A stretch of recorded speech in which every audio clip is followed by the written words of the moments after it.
জানালার ধারে বসে একটি ছুটির দুপুরে শৈশবের স্মৃতিচারণ করছিলাম। কাঁচড়াপাড়ার মুরাতিপুর গ্রামের কথা মনে পড়ে গেল। সেখানেই আমার জন্ম হয়। বহুকাল মাতুলালয়ে যাওয়া হয়নি।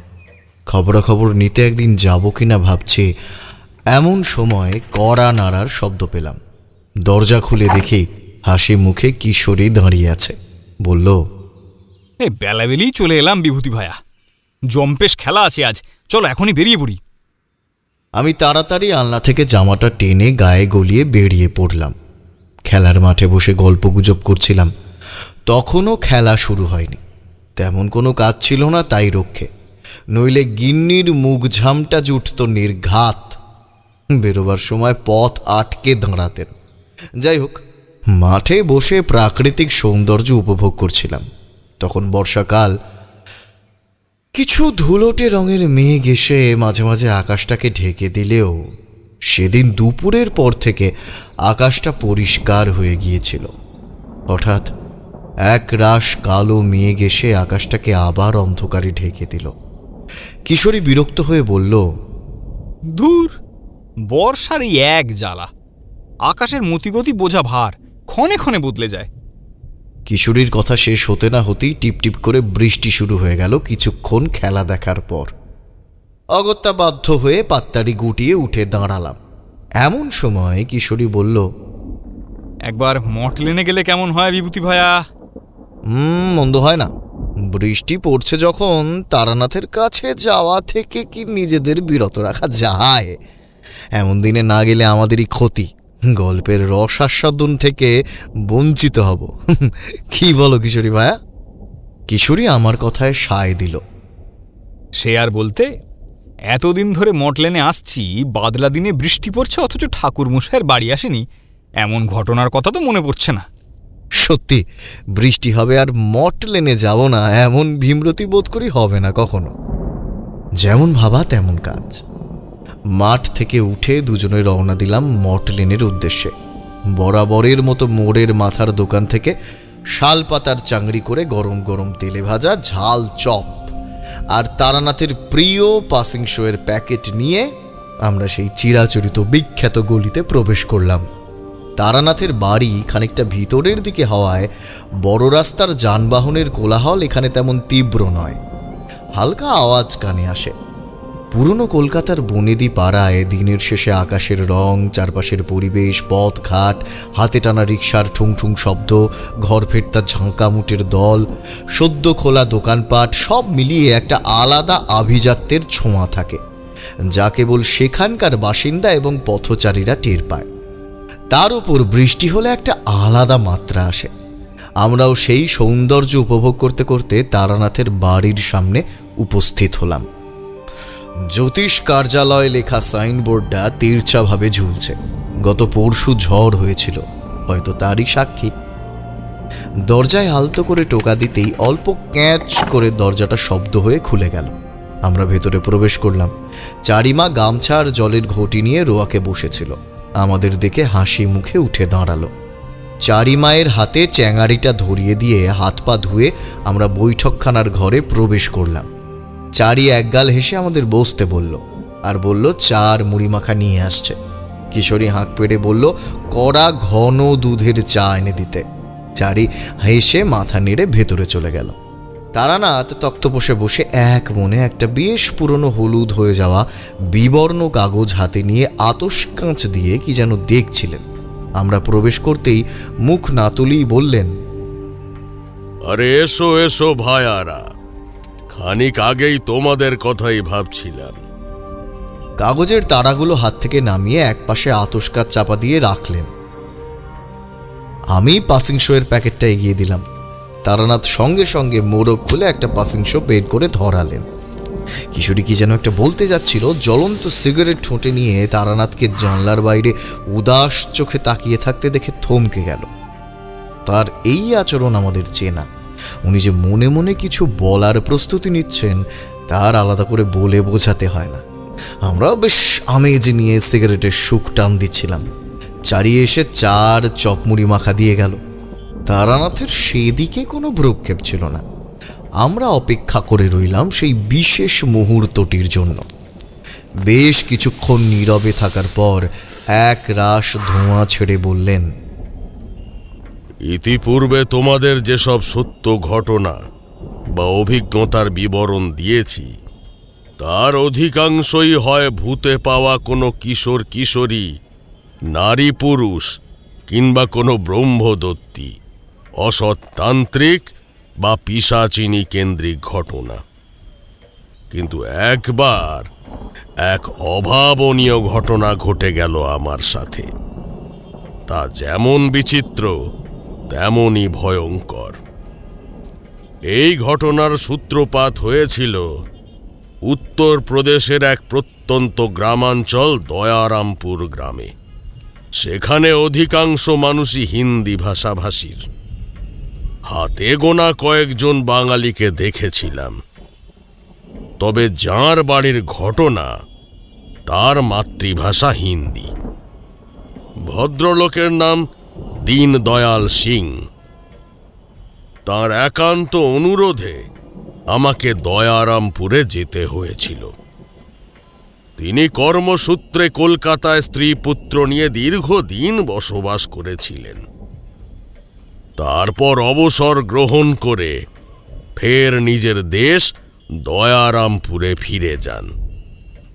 কলকাতায় থাকাকালীন একবার মদন মোহনের মন্দিরে অন্নকূট উৎসবে তার সাথে আমার পরিচয় হয়। তার কথাবার্তায় একটু হিন্দি টান থাকলেও তারা ভালোই বাংলা বলতে পারতেন। এমনকি ভদ্রলোক নিজে বাংলায় লিখতে পড়তেও শিখেছিলেন চাকরি সূত্রে। সে যাই হোক, এবার আসল ঘটনাটি বলি। তারানাথের কথা শুনে আমি আর কিশোরী বেশ গুছিয়ে বসলাম। তবে কিশোরী একটু বেশি মাত্রায় অধৈর্য হয়ে পড়েছিল। একবারই এই বলে উঠল, দীনদয়াল সিং আপনাকে অতদূর নিয়ে গিয়েছিল কেন? দয়ারামপুরে কি তার কোনো আত্মীয়কে ভূতে ধরেছিল? গল্পের মাঝখানে কোনো প্রশ্ন করলে তারানাথ অসন্তুষ্ট হয়। সে কথা মনে করিয়ে দেবার জন্য আমি কিশোরীকে ইশারায় চুপ করতে বললাম। কিশোরী জিভ কেটে চুপ করে গেল। অন্য সময় হলে হয়তো রাগ করতেন, তবে সেদিন আমদানি একটু বেশি হওয়ায় বেশ খোশ মেজাজেই ছিলেন। ছাইদানি হিসেবে ব্যবহৃত নারকেল মালায় ছাইটা ফেলে কিশোরীর দিকে তাকিয়ে মুচকি হেসে বললেন, আরে রোসো রোসো, এখনো তো ঘটনাটা শুরুই হলো না। তা বিলম্ব কিসের? শুরু করলেই তো হয়। সিগারেটের অবশিষ্টাংশ নারকেল মালায় গুঁজে মুড়ি মাখার পাত্রটা নিজের দিকে টেনে নিলেন। আমরা অবশ্যই ততক্ষণে গোগ্রাসে গলাধ্যকরণ শুরু করে দিয়েছিলাম। তারানাথ এক ছটাক মুড়ি মুখে পুরে চপে কামড় দিয়ে বললেন, ঘটনাটা ঘটে দীনদয়াল কলকাতা থেকে পাততাড়ি গুটিয়ে নিজের দেশ গাঁয়ে চলে যাবার পর। তিনি আমায় নিয়মিত চিঠিপত্র পাঠাতেন। কোনো কাজে কলকাতা এলে আমার এই মঠ লেনের বাড়িতেই এসে উঠতেন। ভারী ভালো মনের মানুষ ছিলেন। দীনদয়াল নামটা তার সার্থক হয়েছিল। একদিন দেরাজ থেকে তুল্লাট কাগজ আর পুঁথিপত্র বের করে সাজিয়ে রেখেছি। এমন সময় চারি এসে বলল, বাবা মশাই, দয়ারামপুর থেকে দিনু খুড়ো এসেছেন, বৈঠকখানায় বসে অপেক্ষা করছেন। আমি তো বেশ অবাক হয়ে গেলাম, কারণ মাত্র দুদিন আগেই দীনদয়ালের চিঠি পেয়েছি। আমি পুঁথিপত্র কোনো রকমে আলগোছে রেখে বৈঠকখানায় চলে গেলাম। আমার মন বলছিল নির্ঘাত কোনো বিপদে পড়ে দীনদয়াল এত দূর ছুটে এসেছে। আর আমার অনুমান যে সত্য তা অচিরেই টের পেলাম। আমি বৈঠকখানায় প্রবেশ করতেই দীনদয়াল নমস্কার জানিয়ে হাঁপাতে হাঁপাতে বললেন, আপনি আমার সাথে চলুন, দয়ারামপুরে চলুন ঠাকুর মশাই, আমরা সবাই খুব বিপদে আছি। আমি তাকে শান্ত করে বসালাম। চারি ছোট রেকাবিতে করে নারকেলের নাড়ু আর বাতাসা ইত্যাদি নিয়ে এসেছিল। কুঁজো থেকে জল গড়িয়ে দীনদয়ালের হাতে ধরিয়ে দিতেই তিনি ঢক ঢক করে পুরো জলটা খেয়ে নিলেন। আমি বললাম, আরে দীনদয়াল, আগে একটু বিশ্রাম নাও, তারপরে কি ঘটেছে সব বলো। কলকাতায় থাকার সময় আমার ভাই রামদেওকে তো আপনি দেখেছেন, মনে পড়ে তো? ও আমার আপন ভাই, সব ঠিকঠাক চলছিল, কিন্তু হঠাৎ করে ওর চালচলন কেমন যেন বদলে গেল। আমি 10 দিন আগে আপনাকে তাড় করেছিলাম, আশা করি আপনি সেই চিঠি পেয়েছেন। বললাম, হ্যাঁ, সেই চিঠি আমি গত পরশু পেয়েছি, কিন্তু তাতে তো কিছু। দীনদয়াল আমাকে থামিয়ে দিয়ে বললেন, ওই চিঠি আমি যেদিন লিখেছি সেদিন রাত থেকে রামদেওর কোনো পাত্তা পাওয়া যাচ্ছে না। ও যে কখন ঘর থেকে বেরিয়ে গেছে কেউ জানে না। আশেপাশে আমাদের যেসব দেশওয়ালি ভাইরা থাকে তারাও কিছু জানে না। গাঁয়ের কেউ তাকে ঘর থেকে বেরিয়ে যেতে দেখেনি। বেমালুম লাপাতা হয়ে গেছে। থানা পুলিশ করেছি, কোনো লাভ হয়নি। তবে আমাদের ওখানে এক বুড়িমা আছেন যার বয়স প্রায় 150। ওনাকে দেখার কেউ নেই, একা পড়ে থাকে, আমরাই দেখাশোনা করি। রামদেও দুবেলা খাবার নিয়ে বুড়িমাকে খাইয়ে আসে। সেই দিন রাতেও খাবার নিয়ে গেছিল, খাইয়ে ফিরেও এলো, তারপর নিজেও খাওয়া দাওয়া করে শুয়ে পড়েছিল। কিন্তু গহীন রাতে আমার ঘুম ভেঙে গেল, পিপাসা লেগেছিল। আমি উঠে জল খেতে গিয়ে দেখি রামদেওর ঘরের দরজা হাট করে খোলা, বাড়ির গেটে তালা নেই। শোবার আগে রোজ আমি নিজের হাতে তালা লাগাই। সেদিন রাতেও রামদেও ঘরে আসার পর তালা দিয়ে দরজার পাশে চাবি ঝুলিয়ে রেখেছিলাম, রোজ তাই করি। কিন্তু দরজা খোলা দেখে বাইরে গিয়ে সবাইকে ডেকে তুললুম। আমি আর আমার দেশওয়ালি ভাইরা অনেক খুঁজেও তার হদিশ পেলাম না। রামদেওকে কোথাও না পেয়ে শেষে বুড়িমার কাছে গেলাম। বুড়িমা আমাদের বাড়ির পিছনে একটা অতি পুরাতন বাড়ির ভাঙা অংশে থাকে। সেটা অনেক কাল আগে দোতলা মাটির বাড়ি ছিল। বাড়িটা ছিল জঙ্গলের ভেতর। গিয়ে দেখলাম বুড়িমা আগাছার মধ্যে খড়ের গাদায় শুয়ে আছে, ধুঁকছে। মুখটা হাঁপড়ের মতো ওঠা নামা করছে, ওটার ক্ষমতা নেই। আমাদের দেখে ইশারায় কাছে ডাকলো, কানের কাছে মুখ নিয়ে রামদেওর কথা জিজ্ঞাসা করলো। বুড়িমা কিছু বলতে পারলো না, শুধু অন্ধকার জঙ্গলের দিকে হাত নেড়ে কি যে দেখালো তা আমি তো বুঝতে পারলাম না ঠাকুর মশাই। তবে আমরা বুড়িমার ঘরের ভিতরে ওই বাইরের সব জায়গা ছানবিন করে তল্লাশি চালালাম, কিন্তু রামদেওকে আর খুঁজে পাওয়া গেল না। আমার মা এই কষ্ট নিতে পারিনি, একদম বিছানায় পড়ে গেছেন। কি করব ভেবে না পেয়ে আমি আপনার কাছে চলে এলাম। আপনি একটা ব্যবস্থা করুন ঠাকুর মশাই, একটা ব্যবস্থা আপনি করুন। দীনদয়ালের কথা শুনে আমি চমকে উঠলাম। তার এই বিপদের দিনে সাহায্য না করলে ঘোরতর অন্যায় হবে, আর আমি নিজেকে কখনো ক্ষমা করতে পারবো না। তেমন অমানবিক আমি ছিলামও না কোনোদিন, কখনোই প্রাণের তোয়াক্কা আমি করিনি। দীনদয়াল একেবারে ফেরার টিকিট কেটে নিয়ে এসেছিলেন। সেদিন সন্ধ্যায় আমরা দয়ারামপুরের উদ্দেশ্যে রওনা দিলাম। ট্রেনে বিশেষ কোনো কথা হলো না। পরের দিন যখন দয়ারামপুরে পৌঁছালাম তখন অনেক বেলা হয়ে গেছে, বিকেল হব হব করছে। গ্রামের শান্ত স্নিগ্ধ পরিবেশ বরাবর আমায় আকর্ষণ করে, ওখানেও তাই হলো। আমি মুগ্ধ হয়ে প্রাকৃতিক সৌন্দর্য উপভোগ করলাম।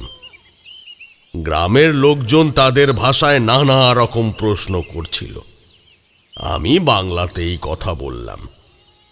দীনদয়াল মাঝে মাঝে দোভাষীর কাজ করছিলেন, বাকিটা আকার ইঙ্গিতে বাংলা মেশানো হিন্দিতে নিজের মতো বোঝাবার চেষ্টা করেছিলাম। তবে দীনদয়ালের দেশওয়ালি ভাইদের কেউ কেউ হিন্দি মেশানো বাংলা বলছিল। তাদের উত্তর দিতে আমায় তেমন বেগ পেতে হয়নি। আমি তাদের সকলের সাথে হওয়া সব কথা বাংলাতেই বলছি। সেদিন সন্ধ্যায় দীনদয়ালের স্ত্রী বিমলা তুলসী মঞ্চে ধূপ দ্বীপ দেখিয়ে সবেমাত্র গলায় আঁচল দিয়ে প্রণাম করতে যাবে, এমন সময় পাশে গিরিধারীদের বাড়ি থেকে মহিলা কণ্ঠে কান্নার আওয়াজ পেয়ে তড়ি ঘড়ি প্রণাম সেরে ছুটে গেল। সদর দরজা খোলা ছিল। দীনদয়ালদের বাড়ি থেকে গিরিধারীদের বাড়ির উঠোনটা ভালোভাবেই দেখা যায়। সেদিকে তাকিয়ে দেখলাম মুখিয়ার স্ত্রী উষারানী আলু থালু বেশে উঠোনের মাঝখানে বসে বুক চাপড়ে কাঁদছে। লোকে লোকারণ্য। আশপাশ থেকে গ্রামবাসীরা এসে হাজির হলো। দীনদয়ালের দেশওয়ালি ভাই অর্জুন সিং ধরা ধরা গলায় বলল, গিরিধারীর ছেলে হরিয়ার আত খাওয়া দেহ পড়ে আছে পুকুরের পাশে। আমরা সঙ্গে সঙ্গে সেদিকে দৌড়ে গেলাম। গিয়ে দেখি সে এক বিভৎস দৃশ্য। চাপ চাপ রক্তে ভরে গেছে চারপাশ। ঘাটের ধারে একটা অর্ধনগ্ন মৃতদেহ পড়ে আছে, যার শরীরটা কেউ অর্ধেকের বেশি খুবলে খেয়ে দিয়ে গেছে। মুখটা ক্ষতবিক্ষত রক্তাক্ত, দলা পাকানো মাংসপিণ্ডে পরিণত হয়েছে। বিস্ফোরিত চোখ দুটো ঠেলে বেরিয়ে আসছে ভয়ঙ্কর কিছু দেখে। অনেকেই শিউরে উঠে চোখ বুজে ফেলল। আমি আর দীনদয়াল ঘটনার ভয়াবহতা ও বিভৎসতা দেখে আঁতকে উঠলাম। গিরিধারী ছেলের দেহ আঁকড়ে কাঁদছে। সবাই স্তব্ধ হয়ে গেল সেই মর্মান্তিক দৃশ্য দেখে। একদিকে রামদেও নিখোঁজ, তার ওপর প্রতিবেশী গিরিধারীর ছেলে হরিয়ার এই অবস্থা। সারা গ্রামে শোকের ছায়া নেমে এলো। হরিয়ার চেহারা দেখে সকলের ধারণা হয়েছিল যে গিরিধারীর কোনো শত্রুপক্ষ হয়তো হরিয়াকে হত্যা করেছে, কারণ গিরিধারীর অনেক ব্যবসায়ী প্রতিযোগী ছিল। তাই সকলের ধারণা হয়েছিল কেউ হিংসায় এমন কাজ করেছে। অর্জুন বলল, না, এ কোনো মানুষের কাজ নয়। নির্ঘাত কোনো বন্য জন্তু ওকে আক্রমণ করেছে। শ্মশানের জঙ্গল থেকে রাতের বেলায় হিংস্র সাপদের গর্জন শোনা যায়। কিন্তু যে যাই বলুক, আমি হরিয়ার দেহ দেখে প্রথমেই আঁচ করেছিলাম, মানুষ আর পশু এ কাজ কিন্তু কারোরই নয়।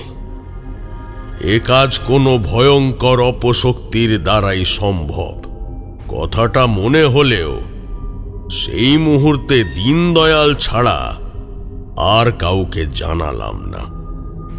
দীনদয়াল সব শুনে চিন্তায় পড়ে গেলেন। তিনি বললেন, রামদেওর সাথে ওই একই ঘটনা ঘটেনি তো ঠাকুর মশাই? আমি তো বড় দুশ্চিন্তায় পড়ে গেলাম। আমি তাকে সান্ত্বনা দিয়ে বললাম, রামদেওর এই অবস্থা হলে ওর দেহটা এইভাবেই কোথাও না কোথাও পড়ে থাকতে দেখা যেত।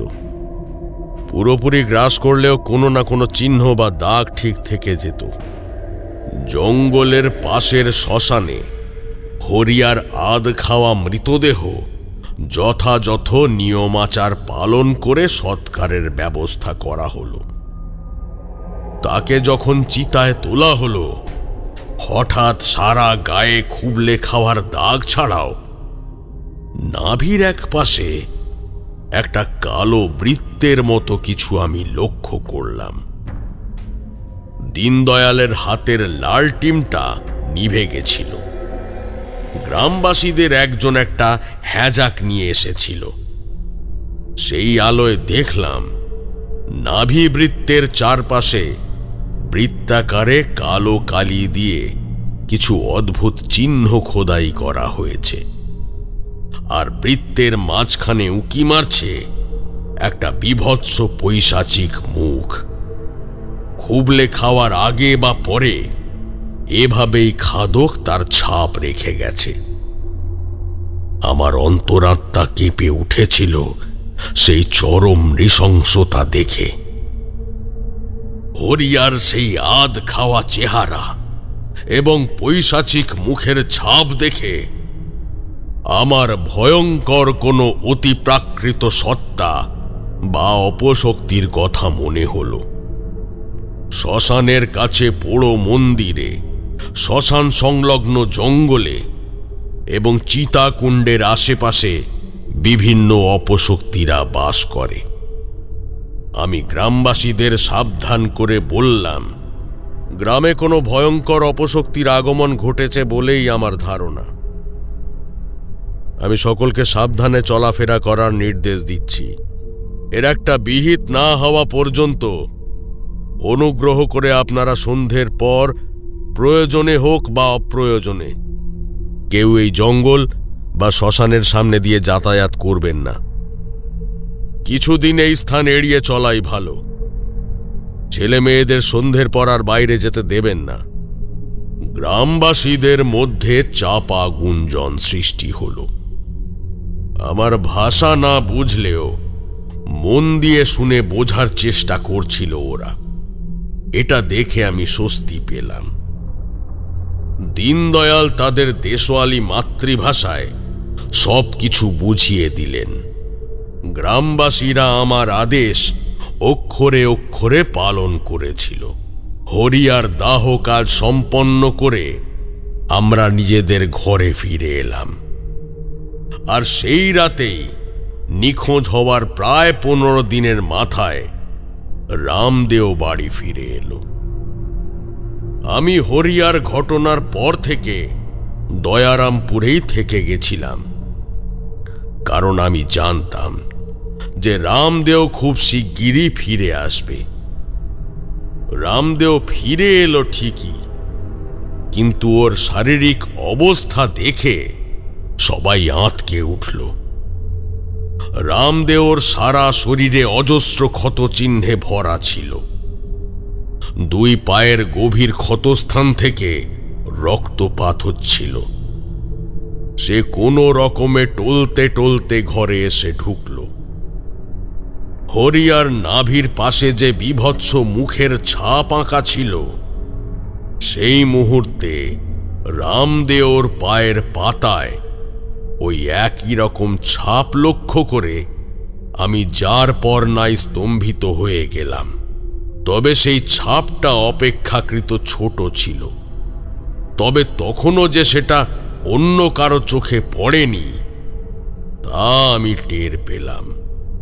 আমিও এ ব্যাপারে তখনই কাউকে কিছু জানতে দিলাম না।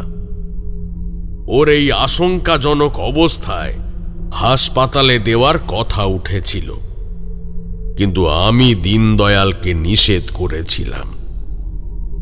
ঘটনাটা 5 কান হলে সমস্যা আরো বাড়বে, তাতে আমার কাজেও বাধা পড়তে পারে। দীনদয়াল আমার কথা মতো স্থানীয় কবিরাজকে গোপনে ডেকে পাঠালেন। তিনি ক্ষতস্থান পরিষ্কার করে ওষুধ দিয়ে বেঁধে দেওয়ার সময় সেই ছাপটা দেখতে পেলেন। আমি লক্ষ্য করে দেখলাম কবিরাজ মহাশয়ের মুখটা মুহূর্তের মধ্যে ফ্যাকাশে রক্তশূন্য হয়ে গেল। তিনি দীনদয়ালের দিকে ভয়ার্ত চোখে তাকালেন। ঘরে তখন অনেকেই উপস্থিত ছিলেন। আমি তাই ওনাকে ইশারায় চুপ থাকতে বললাম। কবিরাজ আর দীনদয়াল দুজনেই সেটা বুঝে চুপ করে গেলেন। কবিরাজ ক্ষতস্থান তাড়াতাড়ি শুকোবার জন্যে কিছু গাছগাছড়ার শিকড় বিমলার হাতে দিয়ে বেটে খাওয়াবার কথা বলে গেলেন। আর চলে যাবার সময় আমি আর দীনদয়াল কবিরাজকে সদর দরজা অবধি এগিয়ে দিতে গেলাম। আপনি তখন কি বলতে চাইছিলেন কবিরাজ মশাই? দীনদয়াল প্রশ্ন করলেন।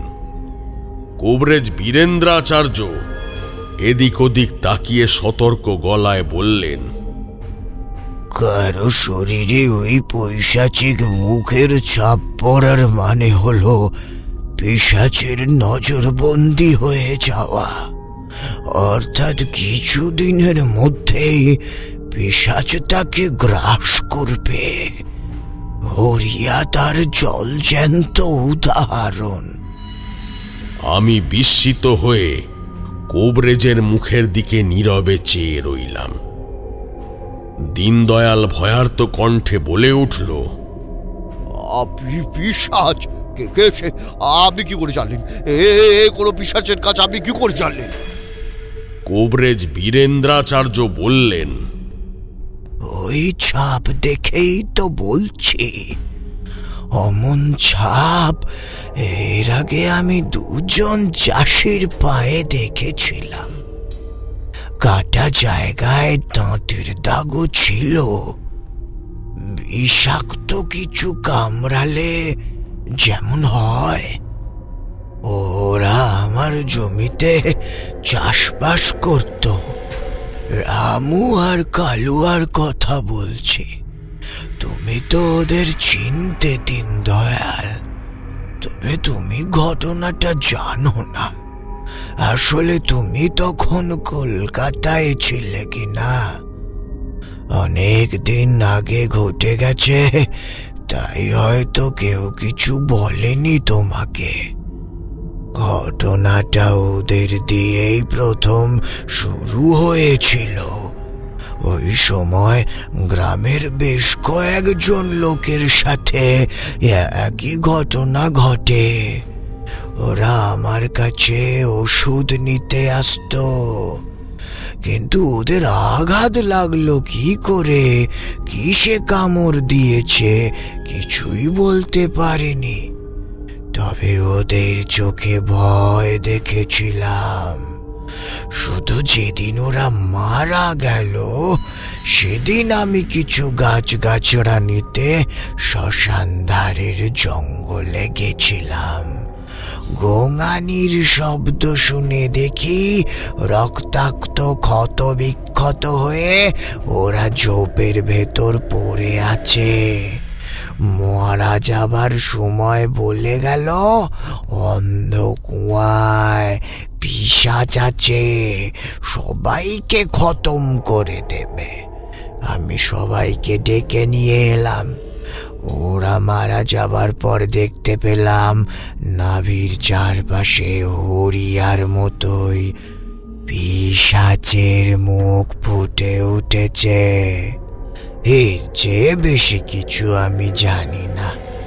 তবে ওদের কথা মতো গ্রামবাসীদের নিয়ে শ্মশান ধারের জঙ্গলে এবং গোটা গ্রামের আশেপাশে যত গাছপালা ঝোপঝাড় আছে সব জায়গায় তল্লাশি চালিয়ে দেখেছে, কিন্তু কোনো অন্ধ কুয়োর খোঁজ পাইনি। এমনকি যেখানে বুড়িমা থাকে সেখানে গিয়েও খুঁজে দেখেছি। যাদের উপর পিশাচের নজর পড়ে তারা গায়ে ক্ষত আর পায়ে পিঠে পিশাচের ছাপ নিয়ে ঘুরে বেড়ায়। তার 2-3 দিন পর পিশাচের আক্রমণে মারা যায়। শুধু রতন আর কালুয়াই নয়, পাশের গ্রাম থেকে মতির মরদ শ্যামলাল আমার কাছে এসেছিল ওই এক সমস্যা নিয়ে। ওষুধ দিয়ে বেঁধে দিলাম, 2 দিন পর মারা গেল। সবার মুখে একই কথা, অন্ধ কুয়োয় পিশাচ আছে। আরো 2-4 জনের সাথে এই ঘটনা ঘটার পর থেকে জঙ্গলের রাস্তা ধরে যাতায়াত বন্ধ হয়ে গিয়েছিল। আর কোনো খারাপ ঘটনাও ঘটেনি, কিন্তু ওরা জেনে শুনেও কেন যে অন্ধ কুয়োয় যেত, ওখানে কি আছে, কুয়োটা কোথায়, তা আজও রহস্যই রয়ে গেছে। এর বেশি আমরা কেউ কিছু জানি না। অতীতের সেই ঘটনা থেকে আমি নিশ্চিত রামদেও ওই অন্ধ কুয়োর খোঁজ পেয়ে সেখানে গেছিল। ওখান থেকেই পিশাচের নজরবন্দি হয়ে এসেছে। তাই বলছি, আগামী দিনে রামদেওর সাথে যে কি ঘটনা ঘটতে চলেছে তা যথেষ্ট ভাবনার বিষয়। কোবরেজের কথা শুনে আমি মনে মনে চমকে উঠলাম। বীরেন্দ্রাচার্য আমাদের সাবধান করে দিয়ে চলে গেলেন। দীনদয়াল ভয়ার্ত চোখে তাকিয়েছিলেন আমার দিকে। আমার হাত ধরে অনুনয় করে বললেন, কবিরাজের এই কথা যদি সত্যি হয় তবে তো রামদেওর ভীষণ বিপদ। আপনি রক্ষা করুন ঠাকুরমশাই, আপনি রক্ষা করুন। দীনদয়ালকে আশ্বস্ত করে বললাম, আমি আপ্রাণ চেষ্টা করব, আপনি এত উতলা হবেন না। কিন্তু আমি যে কোথা থেকে শুরু করব তা আমি ভেবে পেলাম না। খুব কম এমন ভয়ানক অভিজ্ঞতার সম্মুখীন আমাকে হতে হয়েছে। আমি তাবড় তাবড় আত্মাদের বিতাড়ন করেছি, অতি ভয়ঙ্কর পিশাচকেও বন্দী এবং দমন করেছি। কিন্তু দয়ারামপুর ও তার আশেপাশের গ্রামের কিছু বাসিন্দা যার আক্রমণে প্রাণ হারিয়েছে বা হয়তো আবার হারাতে চলেছে, সে কি আদৌ কোনো পিশাচ, কি তার পরিচয়, নাকি অন্য কোনো অপশক্তি অথবা কোনো নররূপী শয়তান? তাই সবার আগে আমায় তার খোঁজ করতে হবে, তবেই আমি রামদেওকে বাঁচাতে পারব। তাই কোনো পদক্ষেপ নেওয়ার আগে তার সাথে একান্তে কথা বলা প্রয়োজন অনুভব করলাম। ভোর হয়ে এসেছিল। দীনদয়ালকে ব্যাপারটা বলতেই সে রামদেওর ঘরে গিয়ে সকলকে নির্দেশ দিয়ে বললেন, তোমরা এবার যে যার নিজের কাজে ফিরে যাও। রামদেও ফিরে এসেছে, আর কিছু চিন্তা করবার নেই, ওর এখন বিশ্রাম প্রয়োজন। দীনদয়ালের নির্দেশে সকলে ঘর থেকে চলে গেলেন। যন্ত্রণাক্লিষ্ট মুখে রামদেও তক্তাপোষের ওপর দেওয়ালে হেলান দিয়ে চুপচাপ বসেছিল। ঘর ফাঁকা হতেই দরজাটা বন্ধ করে দিয়ে দীনদয়াল রামদেওকে চেপে ধরলেন। রামদেও প্রথমে কিছুই বলতে চাইল না। ওর পায়ের ক্ষতস্থানেও বিষাক্ত কিছুর দংশন ছিল। সে কথা কবরেজ আমাদের আগেই জানিয়েছিলেন। রামদেও যে কিছু লুকিয়ে যাচ্ছিল সেটা কিন্তু আমরা তার কথাবার্তায় টের পেলাম। দীনদয়াল ধমক ধামক দিয়ে কথা আদায়ের চেষ্টা করলেন। কোথায় ছিল এতদিন বারবার জিজ্ঞেস করা সত্ত্বেও রামদেও কিছুতেই সত্যিটা স্বীকার করতে চাইল না। সে বলল, আমি সেদিন রাতে একটা খারাপ খবর পেয়ে এলাহাবাদে আমার এক বন্ধুর বাড়িতে চলে গিয়েছিলাম। ও খুব বিপদের মধ্যে ছিল। কানু এসে খবর দিল। তখন গহীন রাত, সবাই ঘুমোচ্ছে, তাই কাউকে না জানিয়ে চলে গেছিলাম। ওর সব মিথ্যে ধরা পড়ে গেল। আমি বললাম, সত্যিটা না বললে তোমাকে বাঁচানো মুশকিল হয়ে যাবে রামদেও। তোমার আগে আরো অনেকের সাথে এই একই ঘটনা ঘটেছে। তুমিও জানো তাদের মৃত্যু পর্যন্ত হয়েছে।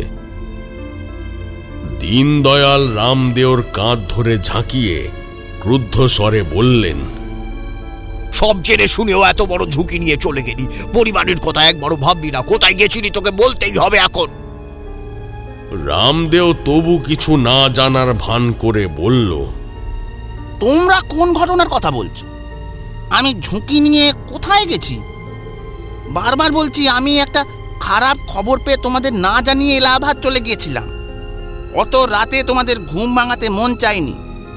চিঠি লিখেছিলাম, কিন্তু নানা রকম সমস্যায় পড়ে চিঠিটা পাঠানোর কথা মনে ছিল না। রামদেও একটার পর একটা মিথ্যে বলে দীনদয়ালকে এড়িয়ে যাচ্ছিল। শেষে ব্যর্থ হয়ে দীনদয়াল হাল ছেড়ে দিলেন। আমি মুখে কিছু বললাম না, কেবল ইশারায় দীনদয়ালকে চুপ করে থাকার নির্দেশ দিলাম। সব জেনেও কিছুই না জানার ভান করে থাকার মধ্যে যে বিরাট কোনো রহস্য লুকিয়ে আছে তা আমি স্পষ্টতই উপলব্ধি করেছিলাম। অন্য কোনো দুষ্ট আত্মা যদি রামদেওর শরীরে গোপনে বাসা বেঁধে থাকে, সে যাতে নিস্তেজ হয়ে যায় সেই ব্যবস্থাও করে দিলাম। যজ্ঞের আগুনে কিছু মৃত্তিকা ও নিমপাতা একসাথে মিশিয়ে নিক্ষেপ করে সেই মিশ্রণের গুঁড়ো রামদেওর কপালে লেপন করেছিলাম। ওর গতিবিধির ওপর গোপনে নজর রাখার সিদ্ধান্ত দীনদয়ালকে আগেই জানিয়ে দিয়েছিলাম। দীনদয়াল এবং পরিবারের অন্যান্য সদস্যরা সকাল থেকে রাত পর্যন্ত রামদেওকে চোখের আড়াল হতে দেয়নি। তবে গভীর রাতে রামদেওর মধ্যে একটা অস্থির ভাব লক্ষ্য করেছিলাম, যেন কোনো কিছুর প্রতীক্ষায় আছে সে। আমি নিশ্চিত ছিলাম রামদেও রাত্রে বেরোনোর চেষ্টা করবে। অবিলম্বে গাত্রবন্ধন করা প্রয়োজন ছিল।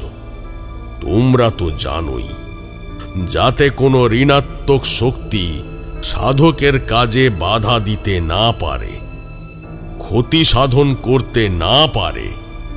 তাই সাধনায় বসার আগে বা কোনো ঋণাত্মক শক্তির সম্মুখীন হবার পূর্বে দেহ বন্ধন করা আবশ্যক। আমি নির্দিষ্ট সময়ে স্নান সেরে শুদ্ধ বস্ত্রে বাড়ির দেবগৃহে চলে গেলাম। ঝোলা থেকে প্রয়োজনীয় উপকরণ এবং পাত্র বের করে সাজিয়ে নিলাম। বাড়ির বাগানে সন্ধ্যামালতী, রজনীগন্ধা, বেলি, জুঁই, স্থলপদ্মের অভাব ছিল না।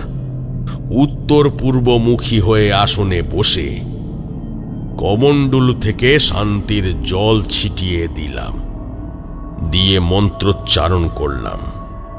ওম নমঃ অপবিত্র পবিত্র বা সর্বাস্থং গত পিবা পুণ্ডরিকাক্ষং বাহ্য অভ্যন্তর সূচি। মন্ত্রোচ্চারণ করে দেহ শুদ্ধি করে নিলাম। তারপর আসন শুদ্ধি, পুষ্প শুদ্ধি করে গাত্রবন্ধন প্রক্রিয়াটি শুরু করে দিলাম। ওং হুং হুং কালরাত্রৈ স্বরূপিণী মনুষ্য ভাগ্যদায়িনী মম সর্ববাধা সর্বদুষ্টগ্রহ সর্বশত্রুণাং স্তম্ভায় বন্ধায় স্বারায় ক্রিং ফট স্বাহা। স্বয়ং সিদ্ধ মন্ত্রটি 7 বার পাঠ করে নিজ দেহে ফুঁক দিলাম। এইভাবে 3 বার একই পদ্ধতিতে মন্ত্র জপ করে গাত্রবন্ধন ক্রিয়া সম্পন্ন করলাম। এই স্বয়ং সিদ্ধ মন্ত্রটি 15 দিন পর্যন্ত সুরক্ষিত রাখে, তাই বারবার গাত্রবন্ধন করার প্রয়োজন হয় না। যাই হোক, রাতে খাওয়া দাওয়ার পর সকলে যে যার ঘরে চলে গেলেন। আমি আর দীনদয়ালও খাওয়া দাওয়া করে শুয়ে পড়লাম। আসলে আমরা যে রাতে ওঁত পেতে বসেছিলাম। বন্ধন মন্ত্র জপ করে দীনদয়ালের হাতে শক্তিশালী মন্ত্রপুত রক্ষা কবচ পরিয়ে দিয়েছিলাম। বললাম, পরিস্থিতি যতই ভয়ানক হোক, কোনো হঠকারী সিদ্ধান্ত নিয়ে ফেলো না যেন, তাহলে সব পরিকল্পনা ব্যর্থ হয়ে যাবে। দীনদয়াল আমাকে নিশ্চিন্ত থাকতে বললেন। রাত যখন প্রায় 2টো বাজে, রামদেওকে ঘর থেকে বেরিয়ে যেতে দেখলাম। অতি সন্তর্পণে খাবারের থালা হাতে দরজা খুলে ধীরে ধীরে বেরিয়ে গেল। আমরা চুপিসারে ওর পিছু নিলাম। দীনদয়াল ফিসফিস করে বলল, আজ তালে গোলে দাদিকে খাবার পাঠানো হয়নি। রামদেও তাই খাবার নিয়ে যাচ্ছে, কিন্তু ও তো এত রাতে কখনো দাদির বাড়ি যায় না। পাছে আমরা খাবার দিতে ভুলে যাই, তাই ও নিজে খেতে বসার সময় আমাদের মনে করিয়ে দেয়। আজ কিন্তু মনে করায়নি, অথচ বুড়িমা যে না খেয়ে আছে সেটা জানে বলেই খাবার নিয়ে যাচ্ছে। হয়তো ও নিজেও ভুলে গিয়েছিল। অনেক পরে মনে পড়েছে কিন্তু খাবারটা পেল কোথায়? রসোই ঘরে তো শিকল তোলা, আগে খুললে শব্দ পেতাম। কি ব্যাপার বলুন তো ঠাকুর মশাই? আমার মনেও খটকা ছিল, তবু বললাম, রামদেও আমাদের অলক্ষ্যে নিজের খাবার থেকে কিছুটা নিশ্চয়ই সরিয়ে রেখেছে, কারণ আমরা রোয়াকে বসে খেলেও রামদেওকে তো বিমলামা ওর ঘরেই খাওয়াতে গেছিল। তবে নিঘাত বিমলাকে লুকিয়েই ও খাবার সরিয়েছিল, কারণ বিমলা ওকে আজ কিছুতেই বাড়ি থেকে বেরোতে দিত না। আর তাই আমার মনে রামদেওর মতিগতি নিয়ে সন্দেহ হচ্ছে। ওর কোনো অন্য উদ্দেশ্য আছে বলেই আমার ধারণা। চলো দেখাই যাক না কি হয় আজ। দীনদয়াল আমার যুক্তি মেনে নিলেন। রামদেও ফুলের বাগিচা ডিঙিয়ে পিছনে চিট বেড়ার দরজা খুলে বেরিয়ে গেল। আমরা একটু দূরত্ব রেখে হাঁটছিলাম। বাড়ির পিছনেও কিছুটা জঙ্গল আছে এবং সেখানে কোনো এক বুড়িমা থাকেন, সে কথা আমি আগেই শুনেছিলাম। সে রাতে বাড়িটা সচক্ষে দেখলাম। খড়ের ছাওয়া একটা মাটির ঘর, শ্যাওলা ধরা উঠোন চত্বর, খড়ের চাল ধুলো ময়লায় ভর্তি, অব্যবহৃত মরচে ধরা নলকূপ, তার একটা লোহার বড় বালতি ঝুলছে। মাটির দাওয়া বেয়ে লতানে গাছগাছড়া উঠে ঘরের দরজার অর্ধেক অংশ ঢেকে দিয়েছে। রামদেও হাতের লণ্ঠনটা নামিয়ে রেখে নলকূপ থেকে এক বালতি জল নিয়ে দাওয়ায় উঠে এলো। সেই আলোয় এক ঝলক দেখেই বুঝে গেলাম বাড়িটা বহুদিন অযত্নে পড়ে আছে। এদিকে জঙ্গলের ঘনত্ব খুব বেশি নয়, গাছপালা ঝোপঝাড়ের ফাঁক দিয়ে এপার ওপার দেখা যায়। বাড়ির পাশে একটা সান বাঁধানো ঘাট রয়েছে। রামদেও জলের বালতিটা দাওয়ায় তুলে একপাশে রেখে দিল। গাছগাছালি সরিয়ে জং ধরা তালায় চাবি ঢুকিয়ে মোচড় দিতেই তালাটা খুলে গেল। দরজার পাল্লা ঠেলে ভিতরে প্রবেশ করতেই আমরাও এগিয়ে গেলাম। দেখলাম রামদেও ঘরে লণ্ঠন নিয়ে এদিক ওদিক কি যেন খুঁজে বেড়াচ্ছে। একটা ক্ষীণ গলার শব্দ পেলাম। সারা ঘর খড় আর বিচালিতে ভরে ছিল। এক পাশে খড়ের গাদা ঠেলে একটা জীর্ণ শীর্ণ হাত বেরিয়ে এলো। বাদুড় চামচিকিও বাসা বেঁধেছিল। দরজা খোলা পেয়ে ডানা ঝাপটে উড়ে গেল। ঘরের ভিতর ভ্যাপসা গন্ধ, মলমূত্রের দুর্গন্ধ আসছিল। দীনদয়াল একটা দীর্ঘশ্বাস ছেড়ে চাপা স্বরে বললেন, দেখেই বোঝা যাচ্ছে ঘরটা বহুদিন পরিষ্কার করা হয় না। দাদি শয্যাশায়ী হওয়ার পর থেকে আমাদের বৃত্ত বধুয়াকে বেশি টাকা দিয়ে বুড়িমাকে দেখভাল করার কাজে রাখি। সে দুবেলায় সে খাবার দিয়ে গেছে ঠিকই, কিন্তু বিনা যত্নে ফেলে রেখেছে, দেখভাল করেনি। উনি কিন্তু আমাদের আত্মীয় নন। বুড়িমার কাছেই শুনেছি ওনার বাবা বহুকাল আগে আমাদের মুখিয়া মানে দয়ারামপুরের প্রধান ছিলেন। তিনি উত্তরপ্রদেশের লোক, কিন্তু বুড়িমার মা ছিলেন বাঙালি, কলকাতার বাসিন্দা, তাই বুড়িমা স্পষ্ট বাংলা বলতে পারেন। তাছাড়া বুড়িমার যখন 20 বছর বয়স তখন মুখিয়া মারা যান। তারপর বুড়িমার মা ওকে নিয়ে কলকাতায় নিজের বাবার বাড়িতে চলে যায়। সেখানে বুড়িমার বিয়ে হয়, এক ছেলেও হয়, তার নাম ব্রজগোপাল। আমি তখন অনেক ছোট, মাঝখানে দীর্ঘ বছর কোনো যোগাযোগ ছিল না। পরে আমি ওই কর্মসূত্রে কলকাতায় যাই। যে কোয়ার্টারে পরিবার নিয়ে ছিলাম সেইখানে আমাদের মুখোমুখি ঘরে বুড়িমা তাঁর ছেলে ব্রজমোহনের সাথে থাকতেন। ব্রজদা আমার চেয়ে বয়সে অনেক বড়, বিয়ে থা করেননি, অমায়িক মানুষ, একালে আমাদের অনেক উপকার করেছিলেন। সেই উপকার কখনো ভোলার নয়। তারপর একদিন ব্রজদা যক্ষা রোগে মারা গেলেন। উনি বলতেন ওনার কিছু হয়ে গেলে আমি যেন বুড়িমার দেখাশোনা করি। রামদেও তখন বেশ ছোট, প্রায় দেশ থেকে কলকাতায় এসে আমার কোয়ার্টারে থাকতো। রামদেওকে বুড়িমা খুব ভালোবাসতেন। ব্রজদা চলে যাওয়ার পর আমরাই বুড়িমার দায়িত্ব নিই। অবসর গ্রহণের পর ওকে নিয়ে দয়ারামপুরে চলে আসি। এই বাড়িটাও ওনার বাবা মুখিয়াজির বাড়ি। উনি আমাদের সকলের দাদি। যতদিন পেরেছেন হাঁটাচলা করেছেন, নিজের হাতেই খাওয়া দাওয়া করতেন। এখন এত বয়সে আর সেসব তো সম্ভব নয়। বৃদ্ধ বধূয়াকে বলি ঘরটা রোজ সাফাই করে দিতে, বুড়িমার কাপড় চোপড় বদলে দিতে, কিন্তু ও যে সেই কাজ ঠিক মতো করে না তা আজ টের পেলাম। পুরোপুরো দায়িত্ব দিয়ে নিশ্চিন্ত ছিলাম, ভাবতাম সব ঠিক আছে। রামদেও অবশ্য মাঝে মাঝে যেত, কিন্তু সেও আমায় কিছু জানায়নি। ওদের ওপর ছেড়ে দিয়েছি, নিজের চোখে দেখিনি, সেটাই আমার ভুল হয়েছে। কিন্তু এখন বুঝতে পারছি রামদেওর নিশ্চয়ই কোনো স্বার্থ বা অভিসন্ধি আছে, তাই ওই অস্বস্তিকর পরিবেশে বুড়িমার কাছে ছুটে এসেছে। রামদেও নাকে পট্টি বেঁধে এসেছিল। সেই জীর্ণ শীর্ণ হাতটা ধরে খড় বিচালি সরাতেই আমরা একটা অর্ধমৃত কঙ্কালসার দেহ দেখতে পেলাম। তার গায়ে কোনো বস্ত্র ছিল না, কোমরে অপরিচ্ছন্ন কটিবাস ছিল মাত্র। আমরা ঘরের বাইরে দাঁড়িয়ে সব কিছু লক্ষ্য করলাম। রামদেওর ছোঁয়া লেগে সেই বৃদ্ধা কাঁপা কাঁপা স্বরে জড়ানো গলায় বলে উঠলেন, তুই এছিস বাপ? আমার তো বেঁচে থাকা না থাকা সমান। সেই জায়গাটা খুঁজে পেয়েছিস?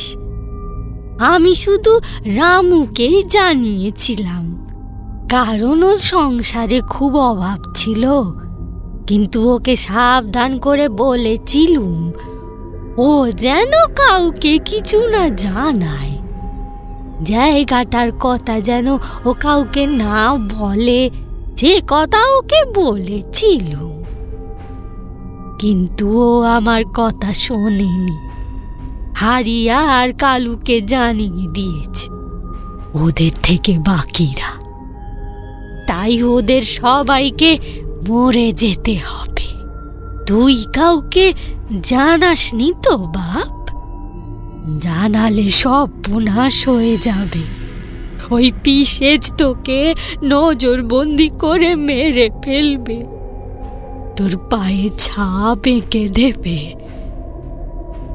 রামদেও মিছে কথা বলল। সে বলল, না গো দাদি, আমি কাউকে কিছু বলিনি। ওখানে গেছিলাম, কিন্তু জায়গাটা খুঁজে পেয়েছি। এই দেখো কি এনেছি। ওদের কথাবার্তা শুনে আমি আর দীনদয়াল এমনিতেই স্তম্ভিত হয়ে গেছিলাম। তার উপর রামদেও তার ধুতির খুঁট খুলে একটা গোল সোনার চাকতি বের করে তার দাদিকে দেখালো। বৃদ্ধা সেটা দেখে ফিক করে হাসলেন, বললেন, এ হলো স্বর্ণ মুদ্রা, সোনার টাকা গো। আমার বাবা ওই খনির খোঁজ পেয়েছিলেন, মারা যাবার আগে আমাকে বলে গেলেন। আমি বাবার কথা অমান্য করিনি, খনির কথা কাউকে আমি জানাইনি, শুধু গিয়ে চোখের দেখা দেখে এসেছিলুম। বাবা কয়েছিলেন খুব প্রয়োজন হলে তবেই যেন ওই ধন সম্পত্তি নিয়ে আসি, আর যদি কখনো কাউকে সাহায্য করতে চাই তাহলে তাকে ওই খনির সন্ধান দিতে পারি। তা বাদে আর যেন কেউ গুনাহ করেও টের না পায়, তাহলে আমাদের বড় ক্ষতি হয়ে যাবে। তাই আমি, আমার মা, কেউ কাউকে কখনো বলিনি। কিন্তু এখন আর আমার কোনো ভয় ডর নেই। 3 কাল গিয়ে 1 কালে ঠেকেছে। কি জন্যে যে ভগবান এত বছর বাঁচিয়ে রেখেছেন তা জানি নে বাছা, আর কাকে কি দিয়ে যাব। তুই আমার আপনজন, তাই তোকেই আমি সে খনির সন্ধান দিতে গেলুম। তবে প্রয়োজন ছাড়া ওর অপব্যবহার করিসনি যেন বাপ। আমরা চমকে উঠলাম বৃদ্ধার কথা শুনে। সেই খনি যে আন্ধা কুয়া সেটা বুঝতে পারলাম, কিন্তু কোবরেজ মশাইয়ের কথা অনুযায়ী রামদেওর পায়ে যখন পিশাচের চিহ্ন পড়ে গেছে, সেক্ষেত্রে ওর মৃত্যু আসন্ন, এর থেকে মুক্তি নেই। আর বৃদ্ধাও ওই একই কথা জানিয়ে সাবধান করলেন। সব জেনেও রামদেও নিজেকে রক্ষা করার বিন্দুমাত্র চেষ্টা করছে না দেখে সত্যিই আশ্চর্য হয়ে গেলাম। কিন্তু দীনদয়ালের মায়ের মুখের দিকে তাকিয়ে রামদেওকে রক্ষা করার দায়িত্ব আমাকে নিতেই হলো।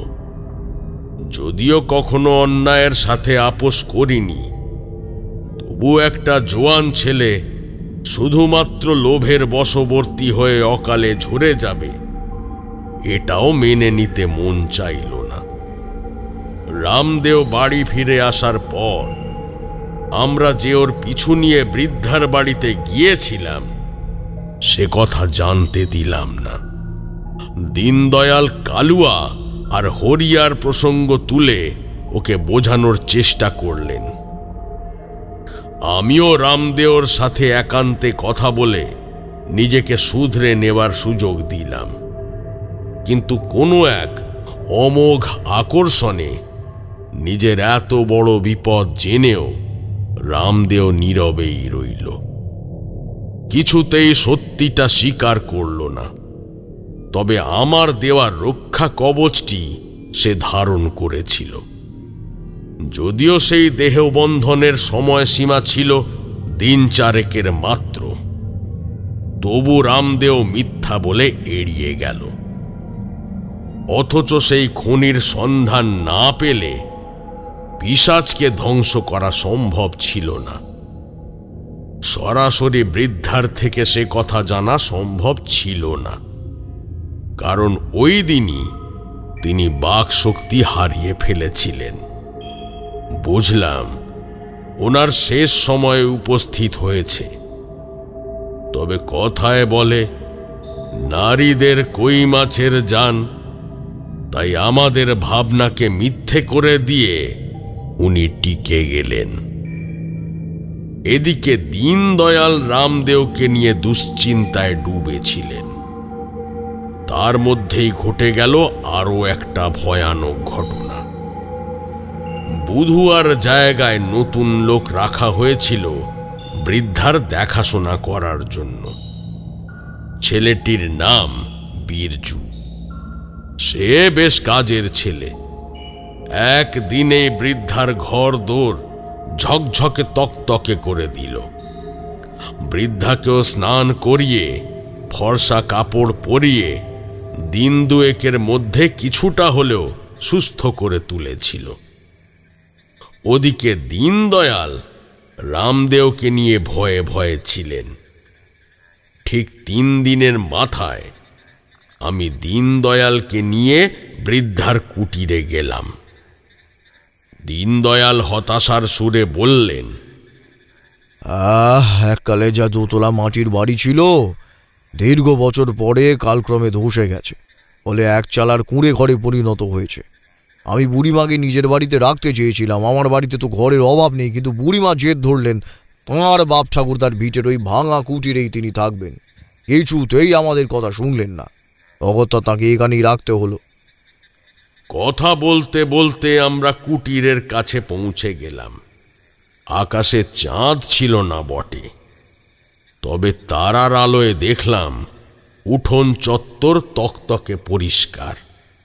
বীরজু সেদিন সকালেই সব ঝাড়পোঁছ করেছে। সেই উঠোনে রক্তের রেখা দেখে আমার বুকটা অজানা আশঙ্কায় ধক করে উঠল। ভালো করে তাকিয়ে দেখলাম রক্তের স্রোত কেবল একটাই নয়, দরজার দুপাশ থেকে মাটির দাওয়া বেয়ে উঠোনে গড়িয়ে পড়েছে। আমি চোখে অন্ধকার দেখলাম। দীনদয়াল এক ছুট্টে ভিতরে গিয়ে সঙ্গে সঙ্গে জ্ঞান হারিয়ে লুটিয়ে পড়লেন। আমি ঘরে ঢুকে দেখলাম মাটিতে বীরজু আর বৃদ্ধা দুজনের গলা কাটা মৃতদেহ পড়ে আছে। সে কি মর্মান্তিক করুণ দৃশ্য! আমারও তখন প্রায় মূর্ছা যাবার মতোই অবস্থা হলো। ঝোলা কাঁধে ধপ করে মাটিতে বসে পড়লাম। আমার পাশ দিয়ে বয়ে যাচ্ছে টাটকা রক্তের ধারা। আমার বুক কেঁপে উঠল। কিছুক্ষণ পর নিজেকে একটু সামলে নিয়ে দীনদয়ালের জ্ঞান ফিরিয়ে আনলাম। হঠাৎ ওদের পায়ের দিকে চোখ পড়ে গেল। দেখলাম দুজনের পায়ের পাতায় পিশাচের ছাপ আঁকা। দীনদয়াল আঁতকে উঠে বললেন, এ কি করে সম্ভব ঠাকুর মশাই? বীরজু সবে দুদিন হলো কাজে এসেছে, আমি ওর সঙ্গে থেকে ঘরদোর পরিষ্কার করিয়েছি। তাছাড়া দাদি কারো সাহায্য ছাড়া উঠে দাঁড়াতে পারেন না। তাহলে বীরজু আর দাদির পায়ে পিশাচের ছাপ এলো কি করে? সেই প্রশ্নের উত্তর আমার কাছেও ছিল না। শুধু বুঝলাম এবার আর মনোদর্পণ ছাড়া গতি নেই। এই পর্যন্ত বলে তারানাথ থেমে গেলেন। আমি আর কিশোরী দ্বিতীয় দফায় চায়ের অপেক্ষায় ছিলাম। চারি এসে চা দিয়ে গেল। অবশিষ্ট ঝাল চপ সহযোগে মুড়ি মাখার চা খেতে খেতে আমি তারানাথের দিকে অধীর আগ্রহে তাকিয়ে রইলাম। মনোদর্পণ মানে গাছতলায় সেই পরীদের আগমন একবার বলেছিলেন বটে, তবে তা বিস্মৃত হয়েছি। তারানাথ কোনো উত্তর দিলেন না। কিছুক্ষণ নীরব থাকার পর আবার একটা পাসিংশ ধরিয়ে নারকেলের মালায় দেশলাই কাঠি গুঁজে দিয়ে শুকটান দিয়ে বললেন,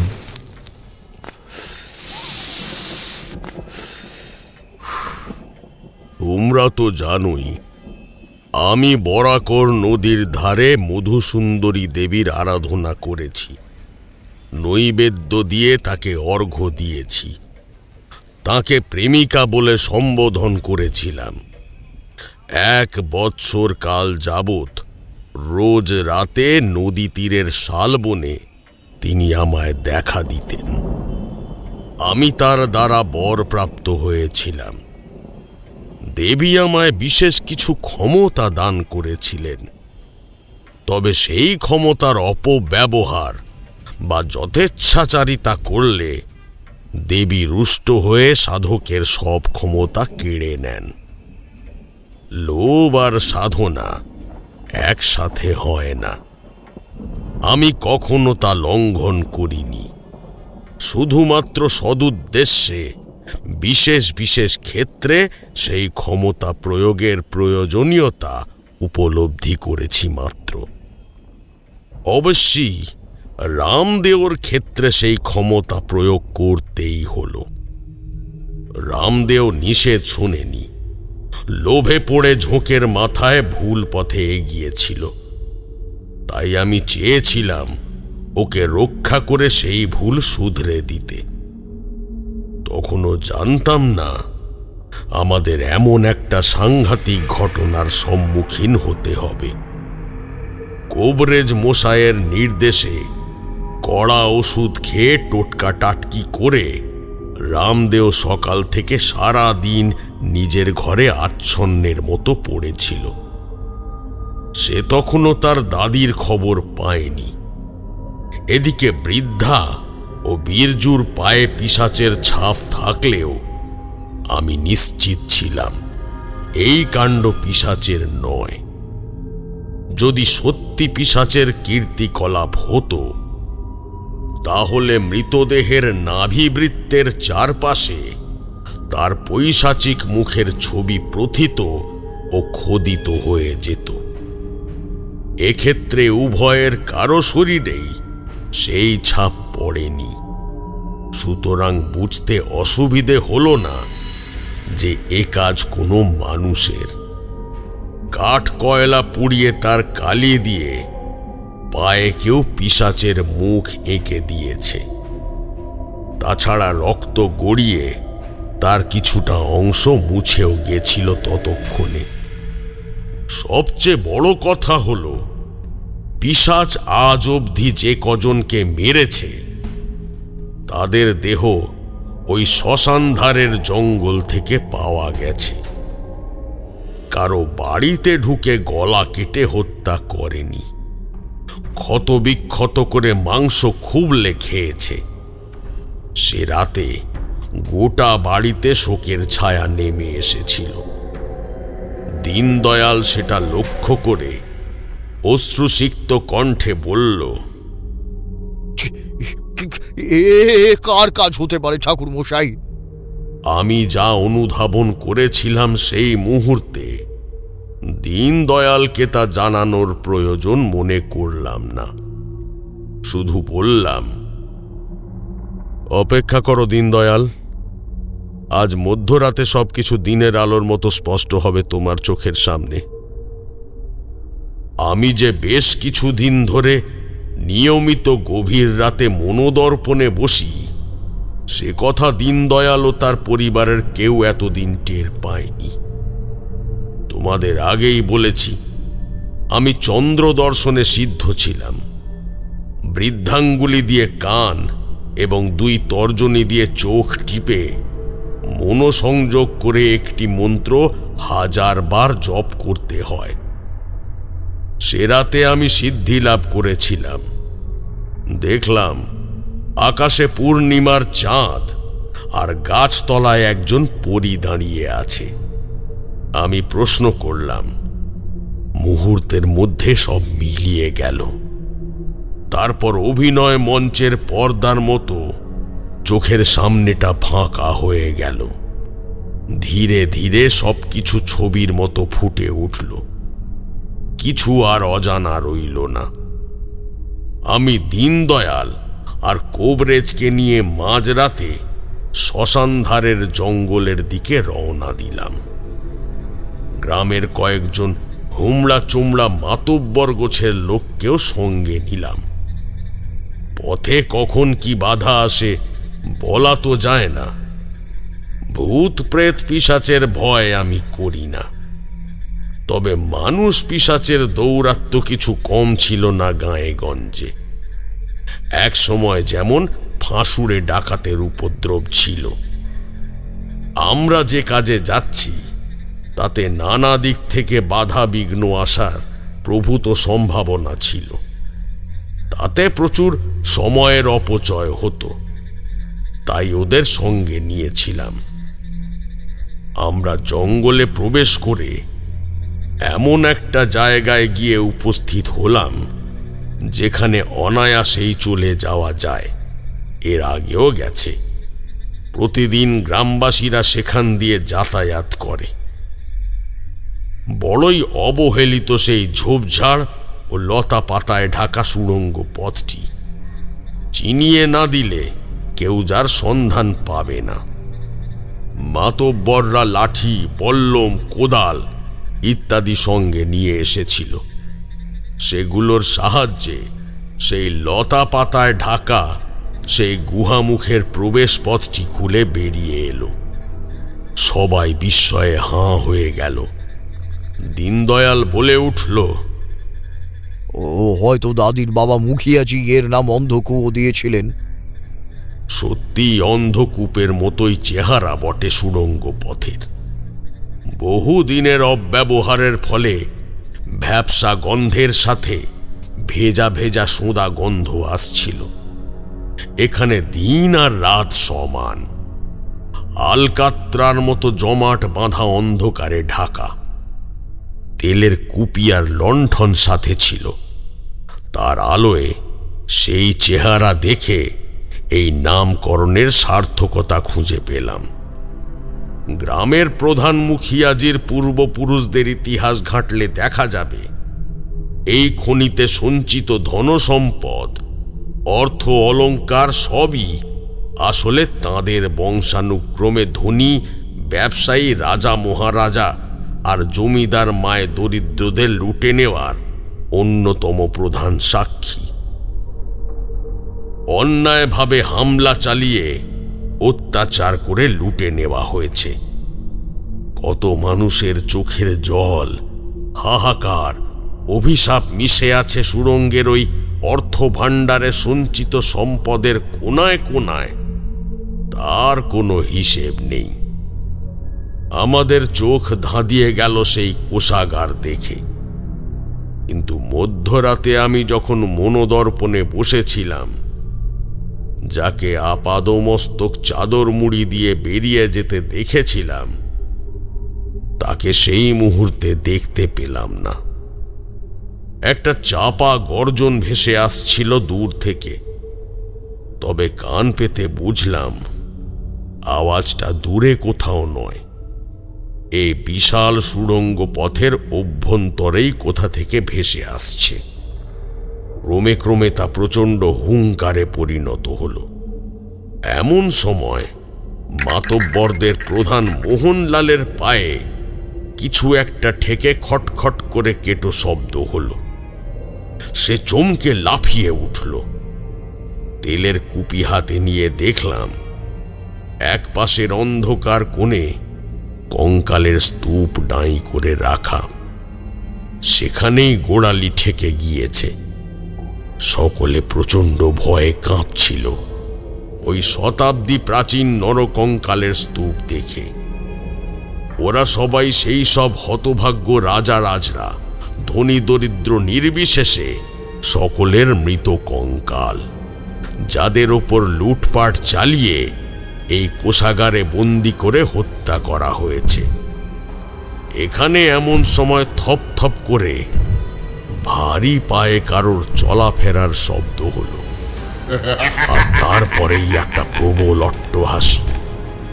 গোটা সুড়ঙ্গ পথ কেঁপে উঠল থরথর করে। ভয়ে সকলে ভাষা হারিয়ে ফেলেছিল। সকলে রক্ত শূন্য ফ্যাকাশে মুখে এধার ওধার তাকিয়ে শব্দের উৎস খোঁজার ব্যর্থ চেষ্টা করছিল।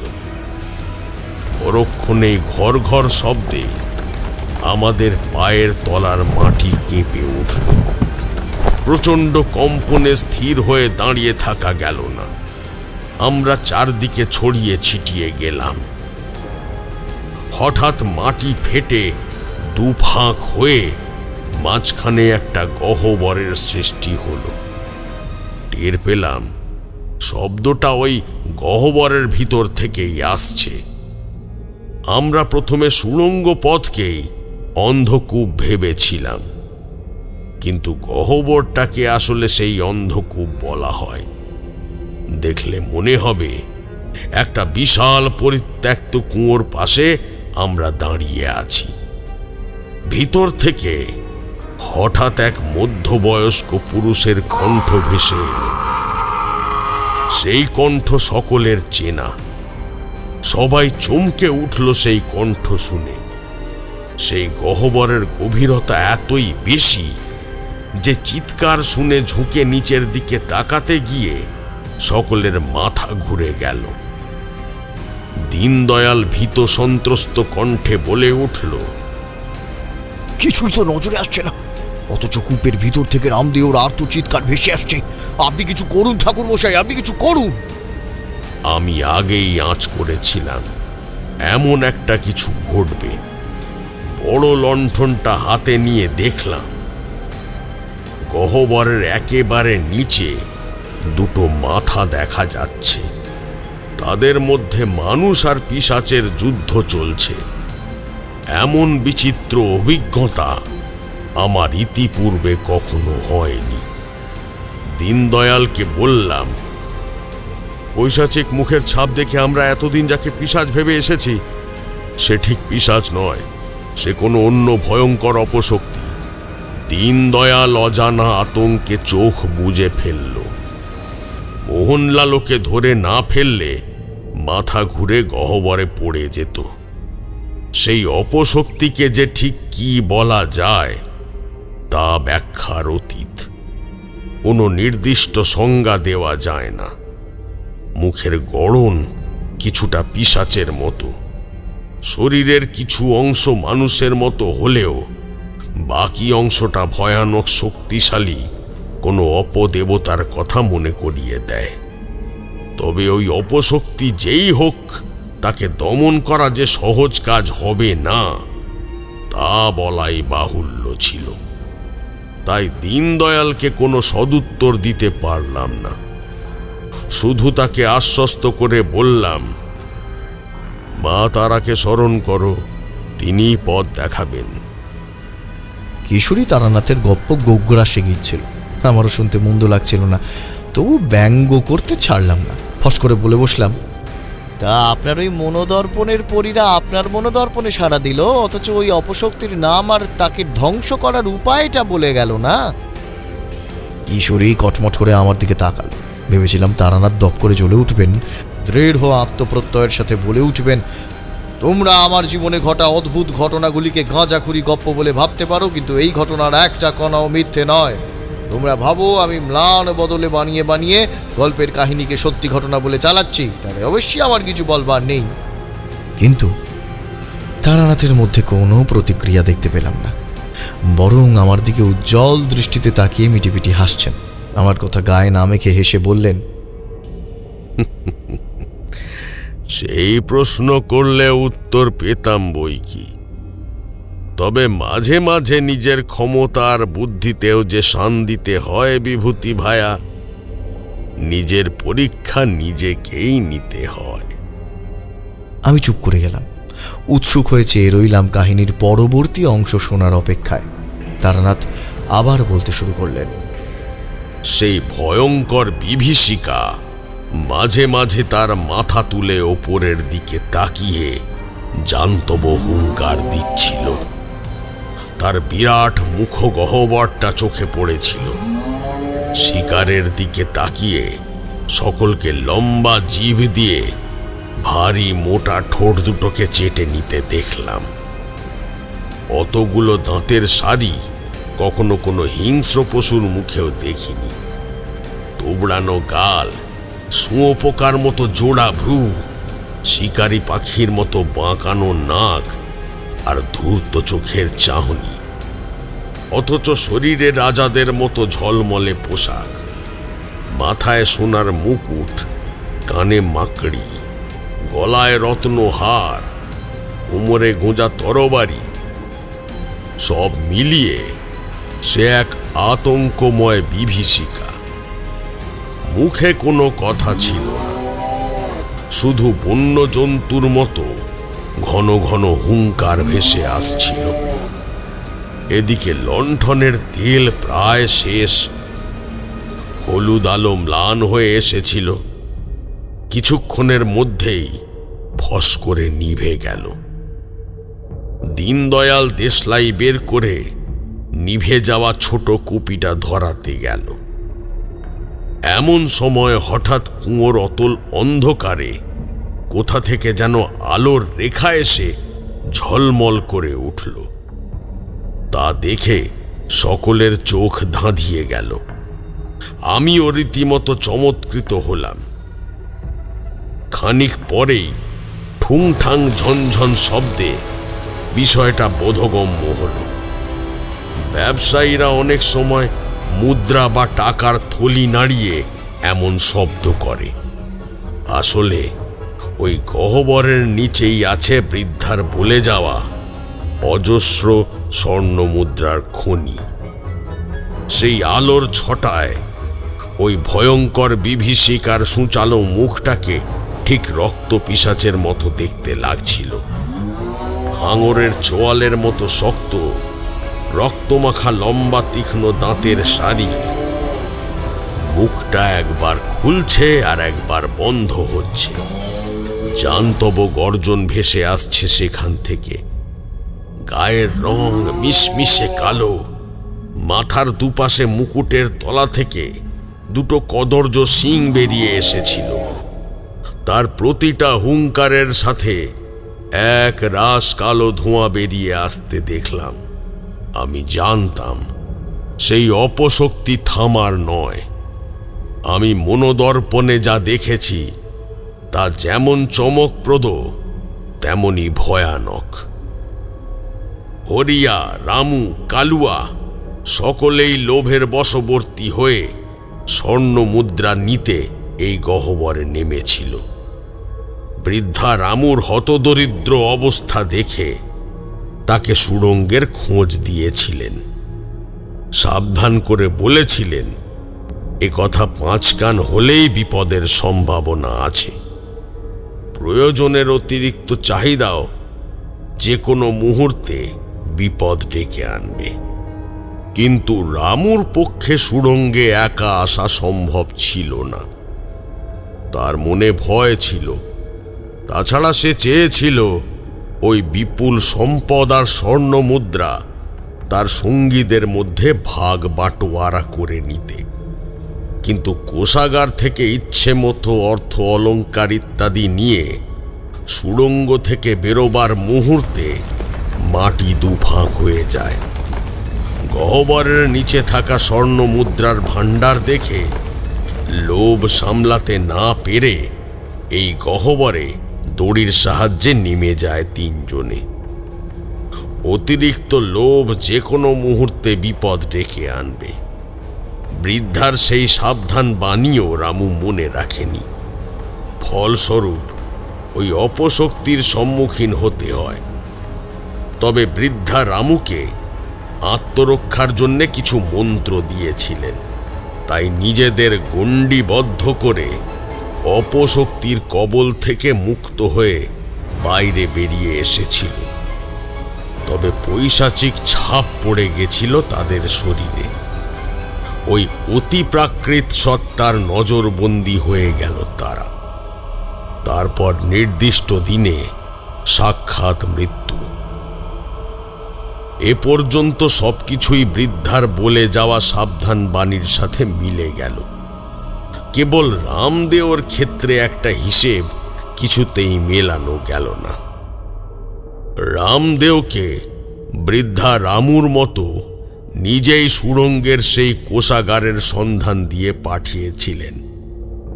রামু সে কথা 5 কান করলেও রামদেও কিন্তু কাউকে জানায়নি।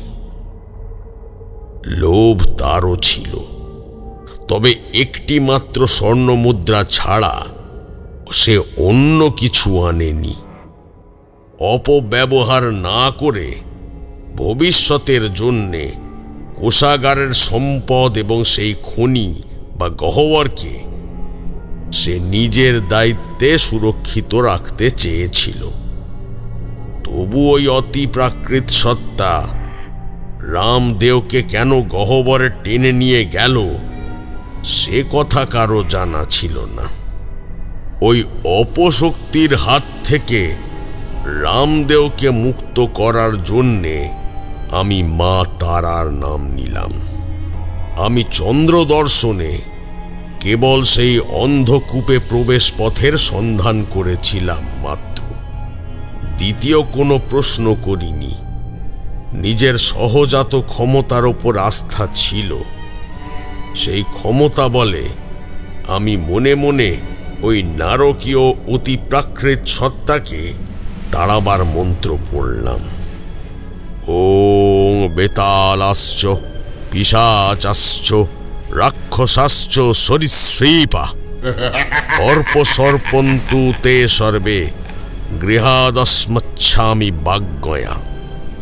সঙ্গে সঙ্গে সব চুপচাপ আর শান্ত হয়ে গেল। হাত থেকে অস্ত্র পড়ে যাবার শব্দ পেলাম। সেই অপশক্তির অট্টহাসি থেমে গেল। রামদেও দড়ির সাহায্যে গহ্বর থেকে উঠে এলো। আমরা সকলেই স্বস্তির নিঃশ্বাস ফেললাম। এবার রামদেওকে বাড়ি নিয়ে যাওয়া হলো।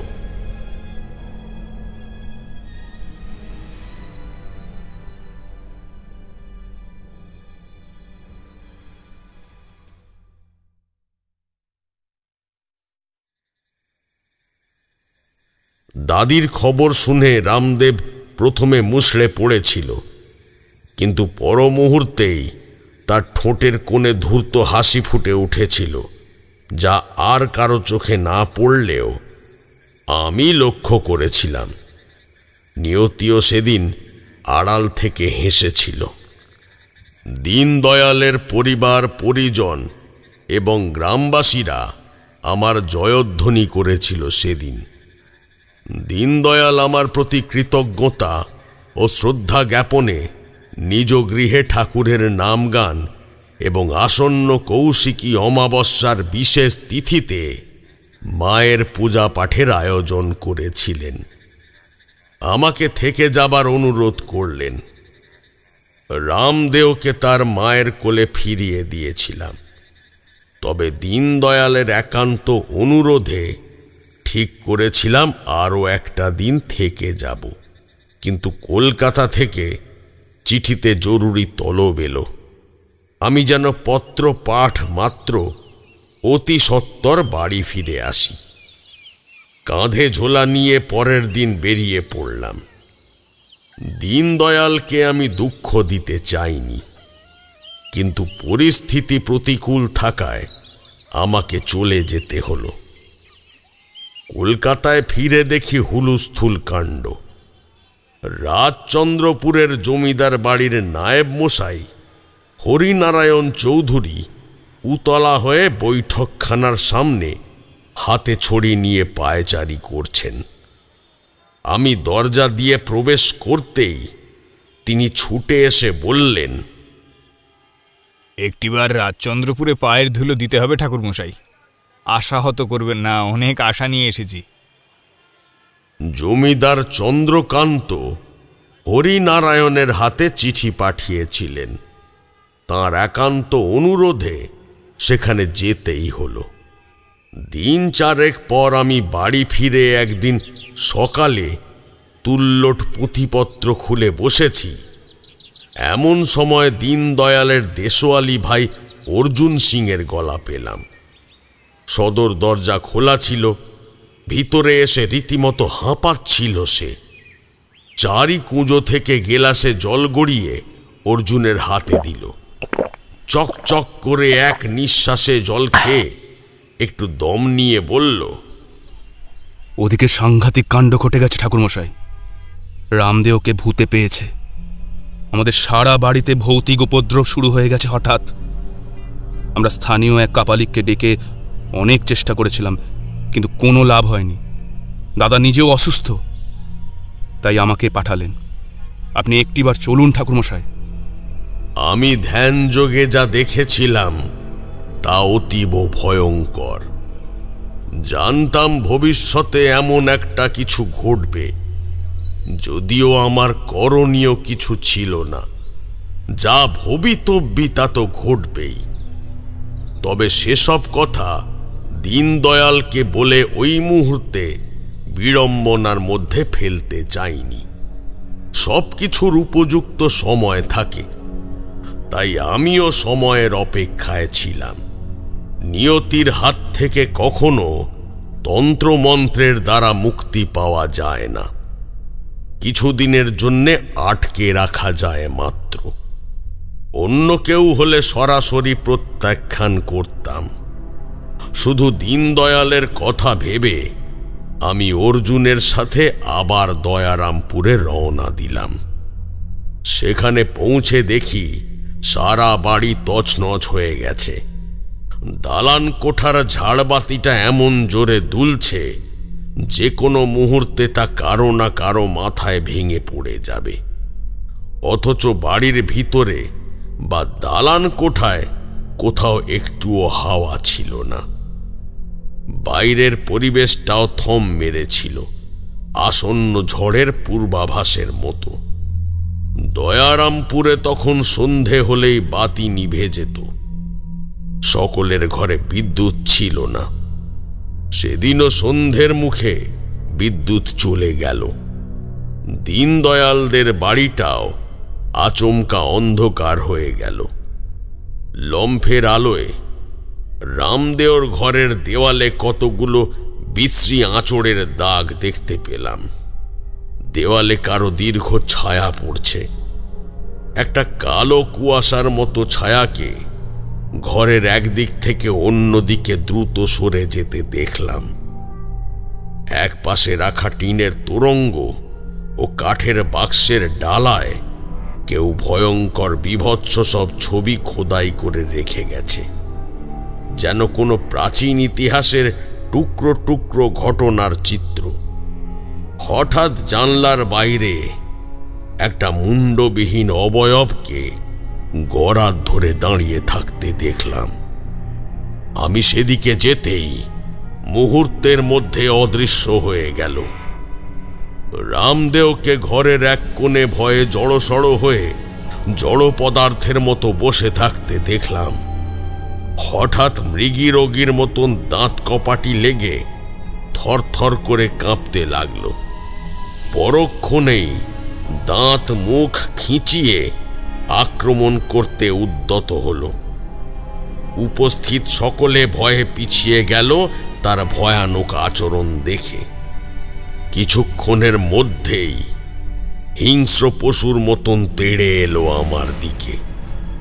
আমি এক মুঠো ধুলো হাতে নিয়ে 3 বার ফুঁক দিয়ে বিড় বিড় করে মন্ত্র পড়ে ধোঁয়ার মতন ছড়িয়ে দিতেই রামদেও নিস্তেজ হয়ে বসে পড়ল।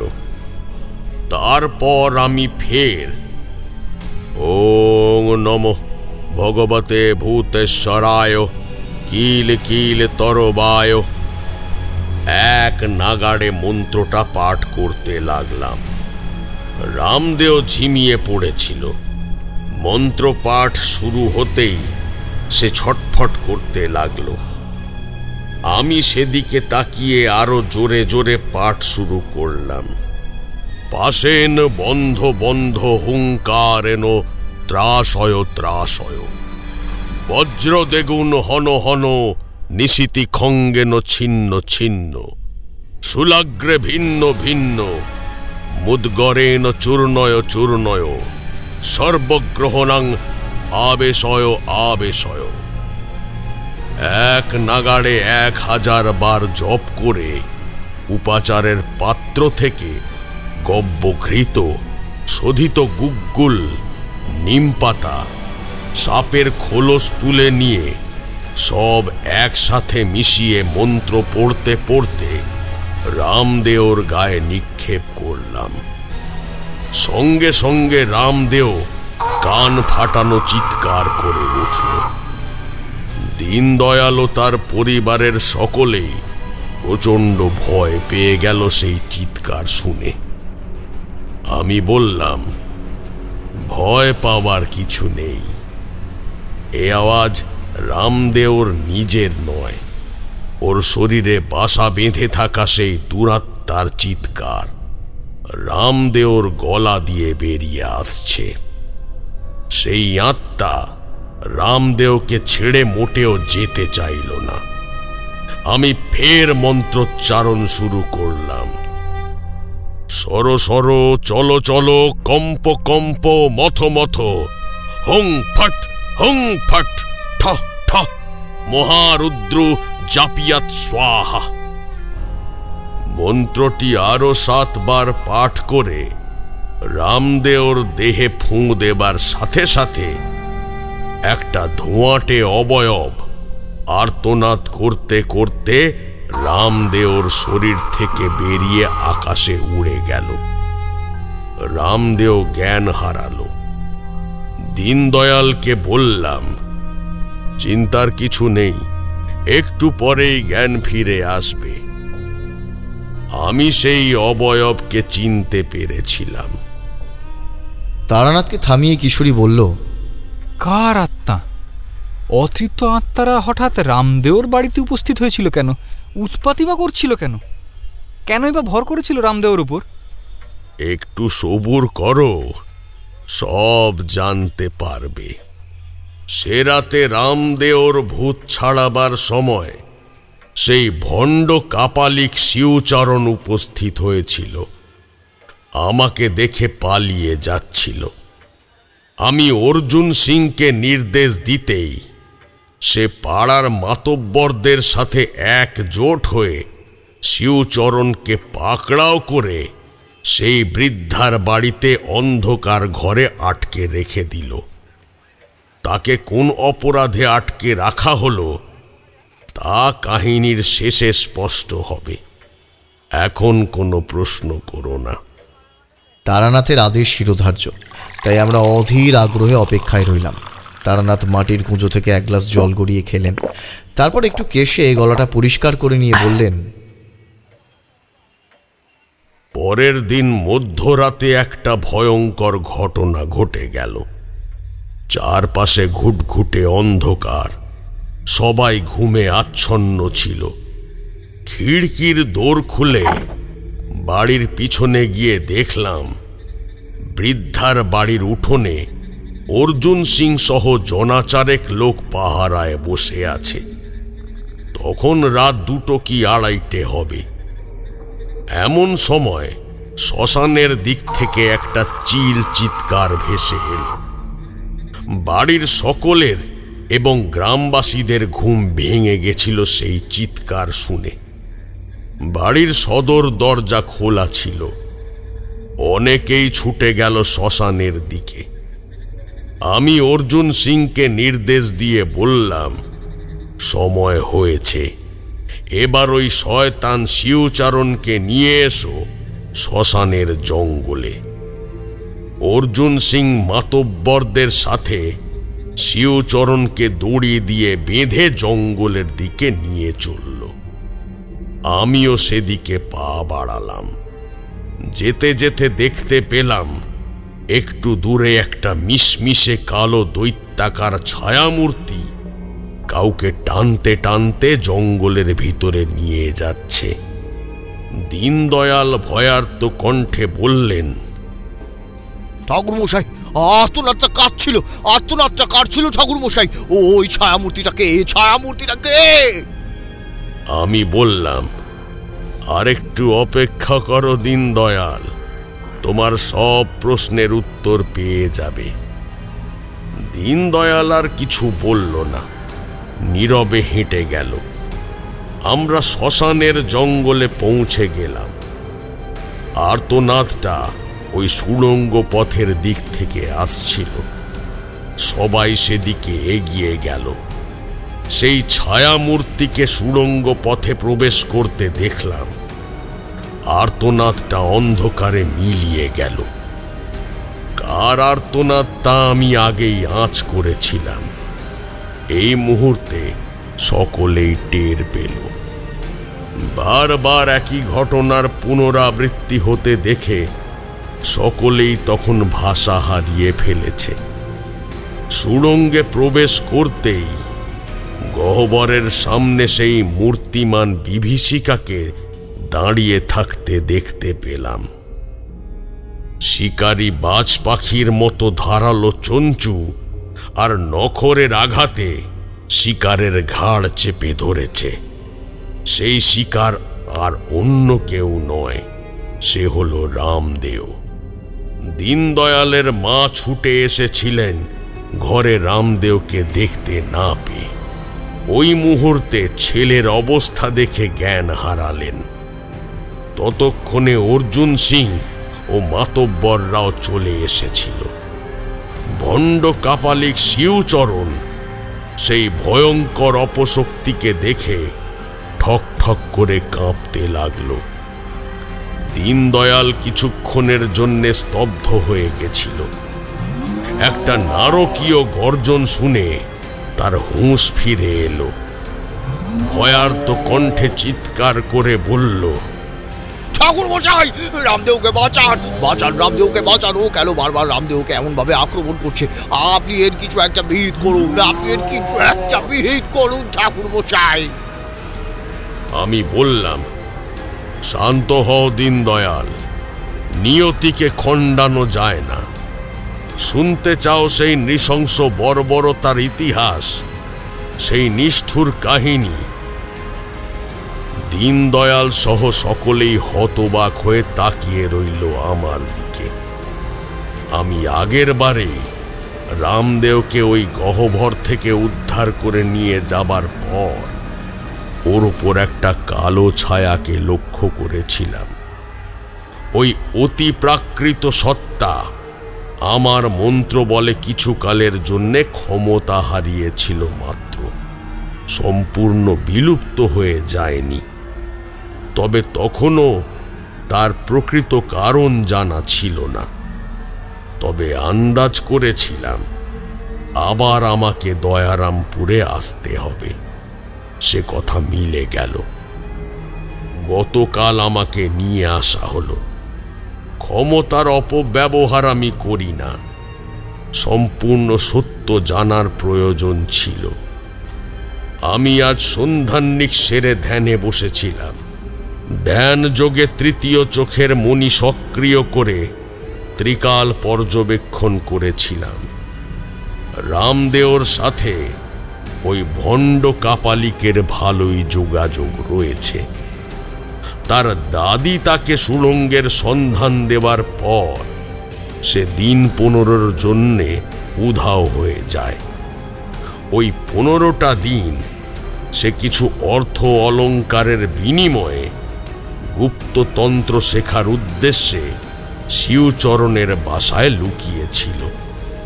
শিবচরণকে সে সবকিছু জানিয়ে পিশাচের হাত থেকে মুক্তি পেতে চায়। ওর শরীরে পৈশাচিক ছাপ দেখে শিবচরণ অন্ধকূপের পিশাচকে সন্তুষ্ট করার উপায় হিসেবে দুজন জীবন্ত মানুষের মাথা কেটে আনার পরামর্শ দেয়। কিন্তু ধরা পড়ে যাবার ভয়ে রামদেও প্রথমে রাজি হয়নি। কিন্তু বীরজু আর দাদির কথা বলতেই রামদেওর মন থেকে ভয় চলে যায়। তাছাড়া দাদিকে মেরে ফেললে কেউ কখনো ওই খনির হদিশ পাবে না। বীরজু একেবারেই নতুন। সে ভিন গাঁয়ের হতদরিদ্র পরিবারের ছেলে। 3 কুলে তার কেউ নেই, আর দাদিও একা। সে মরে গেলে কারো কোনো যায় আসবে না। কেউ এই সব নিয়ে বেশি দিন মাথাও ঘামাবে না। তাই বাড়ি ফিরে আসার পর সুযোগ বুঝে সকলের অলক্ষ্যে বেরিয়ে দুজনকে হত্যা করে চুপচাপ ঘরে গিয়ে শুয়ে পড়ে। কেউ কিচ্ছুটি টের পায় না। সেদিন জানলার বাইরে ওই বৃদ্ধার কবন্ধকেই দেখেছিলাম, আর বীরজুর আত্মা ভর করেছিল রামদেওর ওপরে। প্রতিশোধ নিতেই সে সারা বাড়িতে উৎপাত চালিয়েছিল। ধ্যান যোগে সব স্পষ্ট হয়ে গেল। কিন্তু এই নৃশংস হত্যাকাণ্ড যদি রামদেও নাও ঘটাত, তবুও তাকে ওই অতিপ্রাকৃত শক্তির হাতে মরতেই হতো। সেই অবশ্যম্ভাবী মৃত্যুকে ঠেকানো কারো পক্ষেই সম্ভব নয়। আমার কথা শুনে বাকরুদ্ধ স্তব্ধ হয়ে দাঁড়িয়েছিল সবাই। দীনদয়াল অশ্রুপাত করছিল তার মায়ের দেহের পাশে বসে। তার মায়ের খরজ্ঞান ফেরেনি। তাদের ছেড়ে পরলোকে যাত্রা করেছিলেন। তিনি ওই অপশক্তির পরিচয় জানতেন। এর পিছনে লুকিয়ে আছে এক গোপন ইতিহাস। দীনদয়াল আর রামদেও একই মায়ের সন্তান হলেও তাদের বাবা ছিলেন আলাদা। দীনদয়ালের জন্মের বহু বছর পর রামদেওর জন্ম হয়। দীনদয়ালের বাবার ব্যবসায়িক অংশীদারের ঔরসে। তিনি ব্যবসার কাজে মাঝে মাঝে বার্মা যেতেন। সেই সময়ে ওই অংশীদারের সাথে ওনার সম্পর্ক গড়ে ওঠে। কিন্তু এ কথা কেউ কাক পক্ষীতেও টের পায়নি। স্বেচ্ছায় দ্বিতীয় সন্তানের জন্ম দিয়েছিলেন দীনদয়ালের মা। তার বাবা ভেবেছিলেন এ তাঁরই সন্তান। এদিকে যার ঔরসে রামদেওর জন্ম হয় সে পাশের গাঁয়ে থাকত। সে ছিল দাদির আপন ভাইয়ের ছেলে। সে দাদির সাথে কোনো সম্পর্ক রাখেনি। বহুদিন সে দেশ ছাড়া ছিল। তারপর দেশে ফিরে দীনদয়ালের বাবার ব্যবসায় যোগ দেয়। পরে একদিন রামদেওর আসল জন্ম বৃত্তান্ত দীনদয়ালের বাবা জেনে ফেলে। কিছু ঘটানোর আগেই রামদেওর বাবা বার্মা থেকে ফেরার পথে লোক লাগিয়ে দীনদয়ালের বাবাকে হত্যা করে, ট্রেন থেকে ফেলে দেয়। সবাই জানতো অসাবধানতায় ট্রেন থেকে পড়ে মৃত্যু হয়েছে। দাদির বাবার পূর্বপুরুষেরা অন্যায়ভাবে লুটপাট চালিয়ে বহু মানুষকে হত্যা করেছিল। তাদের সঞ্চিত ধনসম্পত্তি রক্ষা করার জন্য তারা যক্ষ করে রেখেছিল এক বন্দী রাজার পুত্রকে। লুটপাট করে রাজা এবং ধনীদের বন্দী করে রাখার পরম্পরা ছিল তাদের বংশে। এই সুড়ঙ্গ পথের ভিতরে কোষাগার বানিয়ে সমস্ত ধনসম্পদ লুট করে জমানোর পর এখানেই বন্দীদের আটকে রাখা হতো, আর গহ্বরের সৃষ্টি করে তার ভিতরে স্বর্ণ মুদ্রার কলসগুলি পাহারা দেবার জন্যে ওই রাজাদের মধ্যে থেকে মাত্র 16 বছরের এক রাজপুত্রের জিভ কেটে নিয়ে তাকে ছুঁড়ে ফেলা হয় ওই গহ্বরের ভিতরে। তারপর মাটি ফেলে গর্তের মুখ বুজিয়ে দেওয়া হয়। কালের নিয়মে রাজপুত্রের অতৃপ্ত আত্মা এক ভয়ঙ্কর শক্তিশালী অপশক্তিতে পরিণত হয়। তারপর থেকেই কেউ স্বর্ণ মুদ্রা নিতে এলে মাটি সরে গহ্বর খুলে যায়। তার দেহে সে পৈশাচিক ছাপ এঁকে দিতে থাকে। রামদেওর জন্ম বৃত্তান্ত শুনে দীনদয়ালের মাথা হেঁট হয়ে গেল সকলের সামনে। অর্ধমৃত রামদেও তখন আত্মরক্ষার উদ্দেশ্যে বাঁচাও বাঁচাও বলে পরিত্রাহী চিৎকার করছে, কিন্তু কে তাকে বাঁচাবে? পূর্বপুরুষদের পাপের ফল তাকে ভোগ করতেই হবে। সেই যক্ষ ততক্ষণে রামদেওর জীব ছিঁড়ে নিয়ে ওর শরীরটাকে গহ্বরে নিক্ষেপ করে দিয়েছে। দীর্ঘ বছর আগে যেভাবে তাকে মেরে ফেলা হয়েছিল ঠিক সেভাবেই।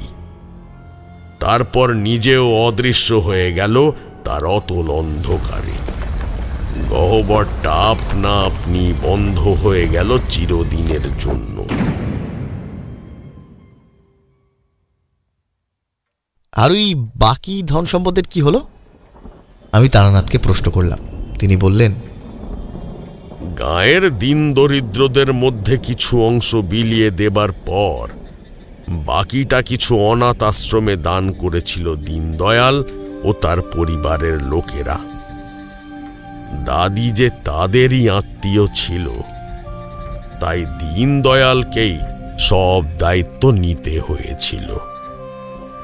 এতক্ষণ ধরে এই দীর্ঘ কাহিনী শোনার পর আমরা বেশ কিছুক্ষণ নীরবে বসেছিলাম। কাহিনীর রেশটা রয়ে গিয়েছিল। তারানাথও উদাস দৃষ্টিতে তাকিয়েছিলেন জানলার বাইরে। ঝমঝম করে বৃষ্টি পড়ছিল। খানিক বাদে বৃষ্টি কমে এলো। রাত হয়ে গিয়েছিল। আমরা উঠে পড়লাম। আবার অপেক্ষা শুরু হলো কোনো এক বৃষ্টির দিনে পরবর্তী গল্প শোনার জন্য।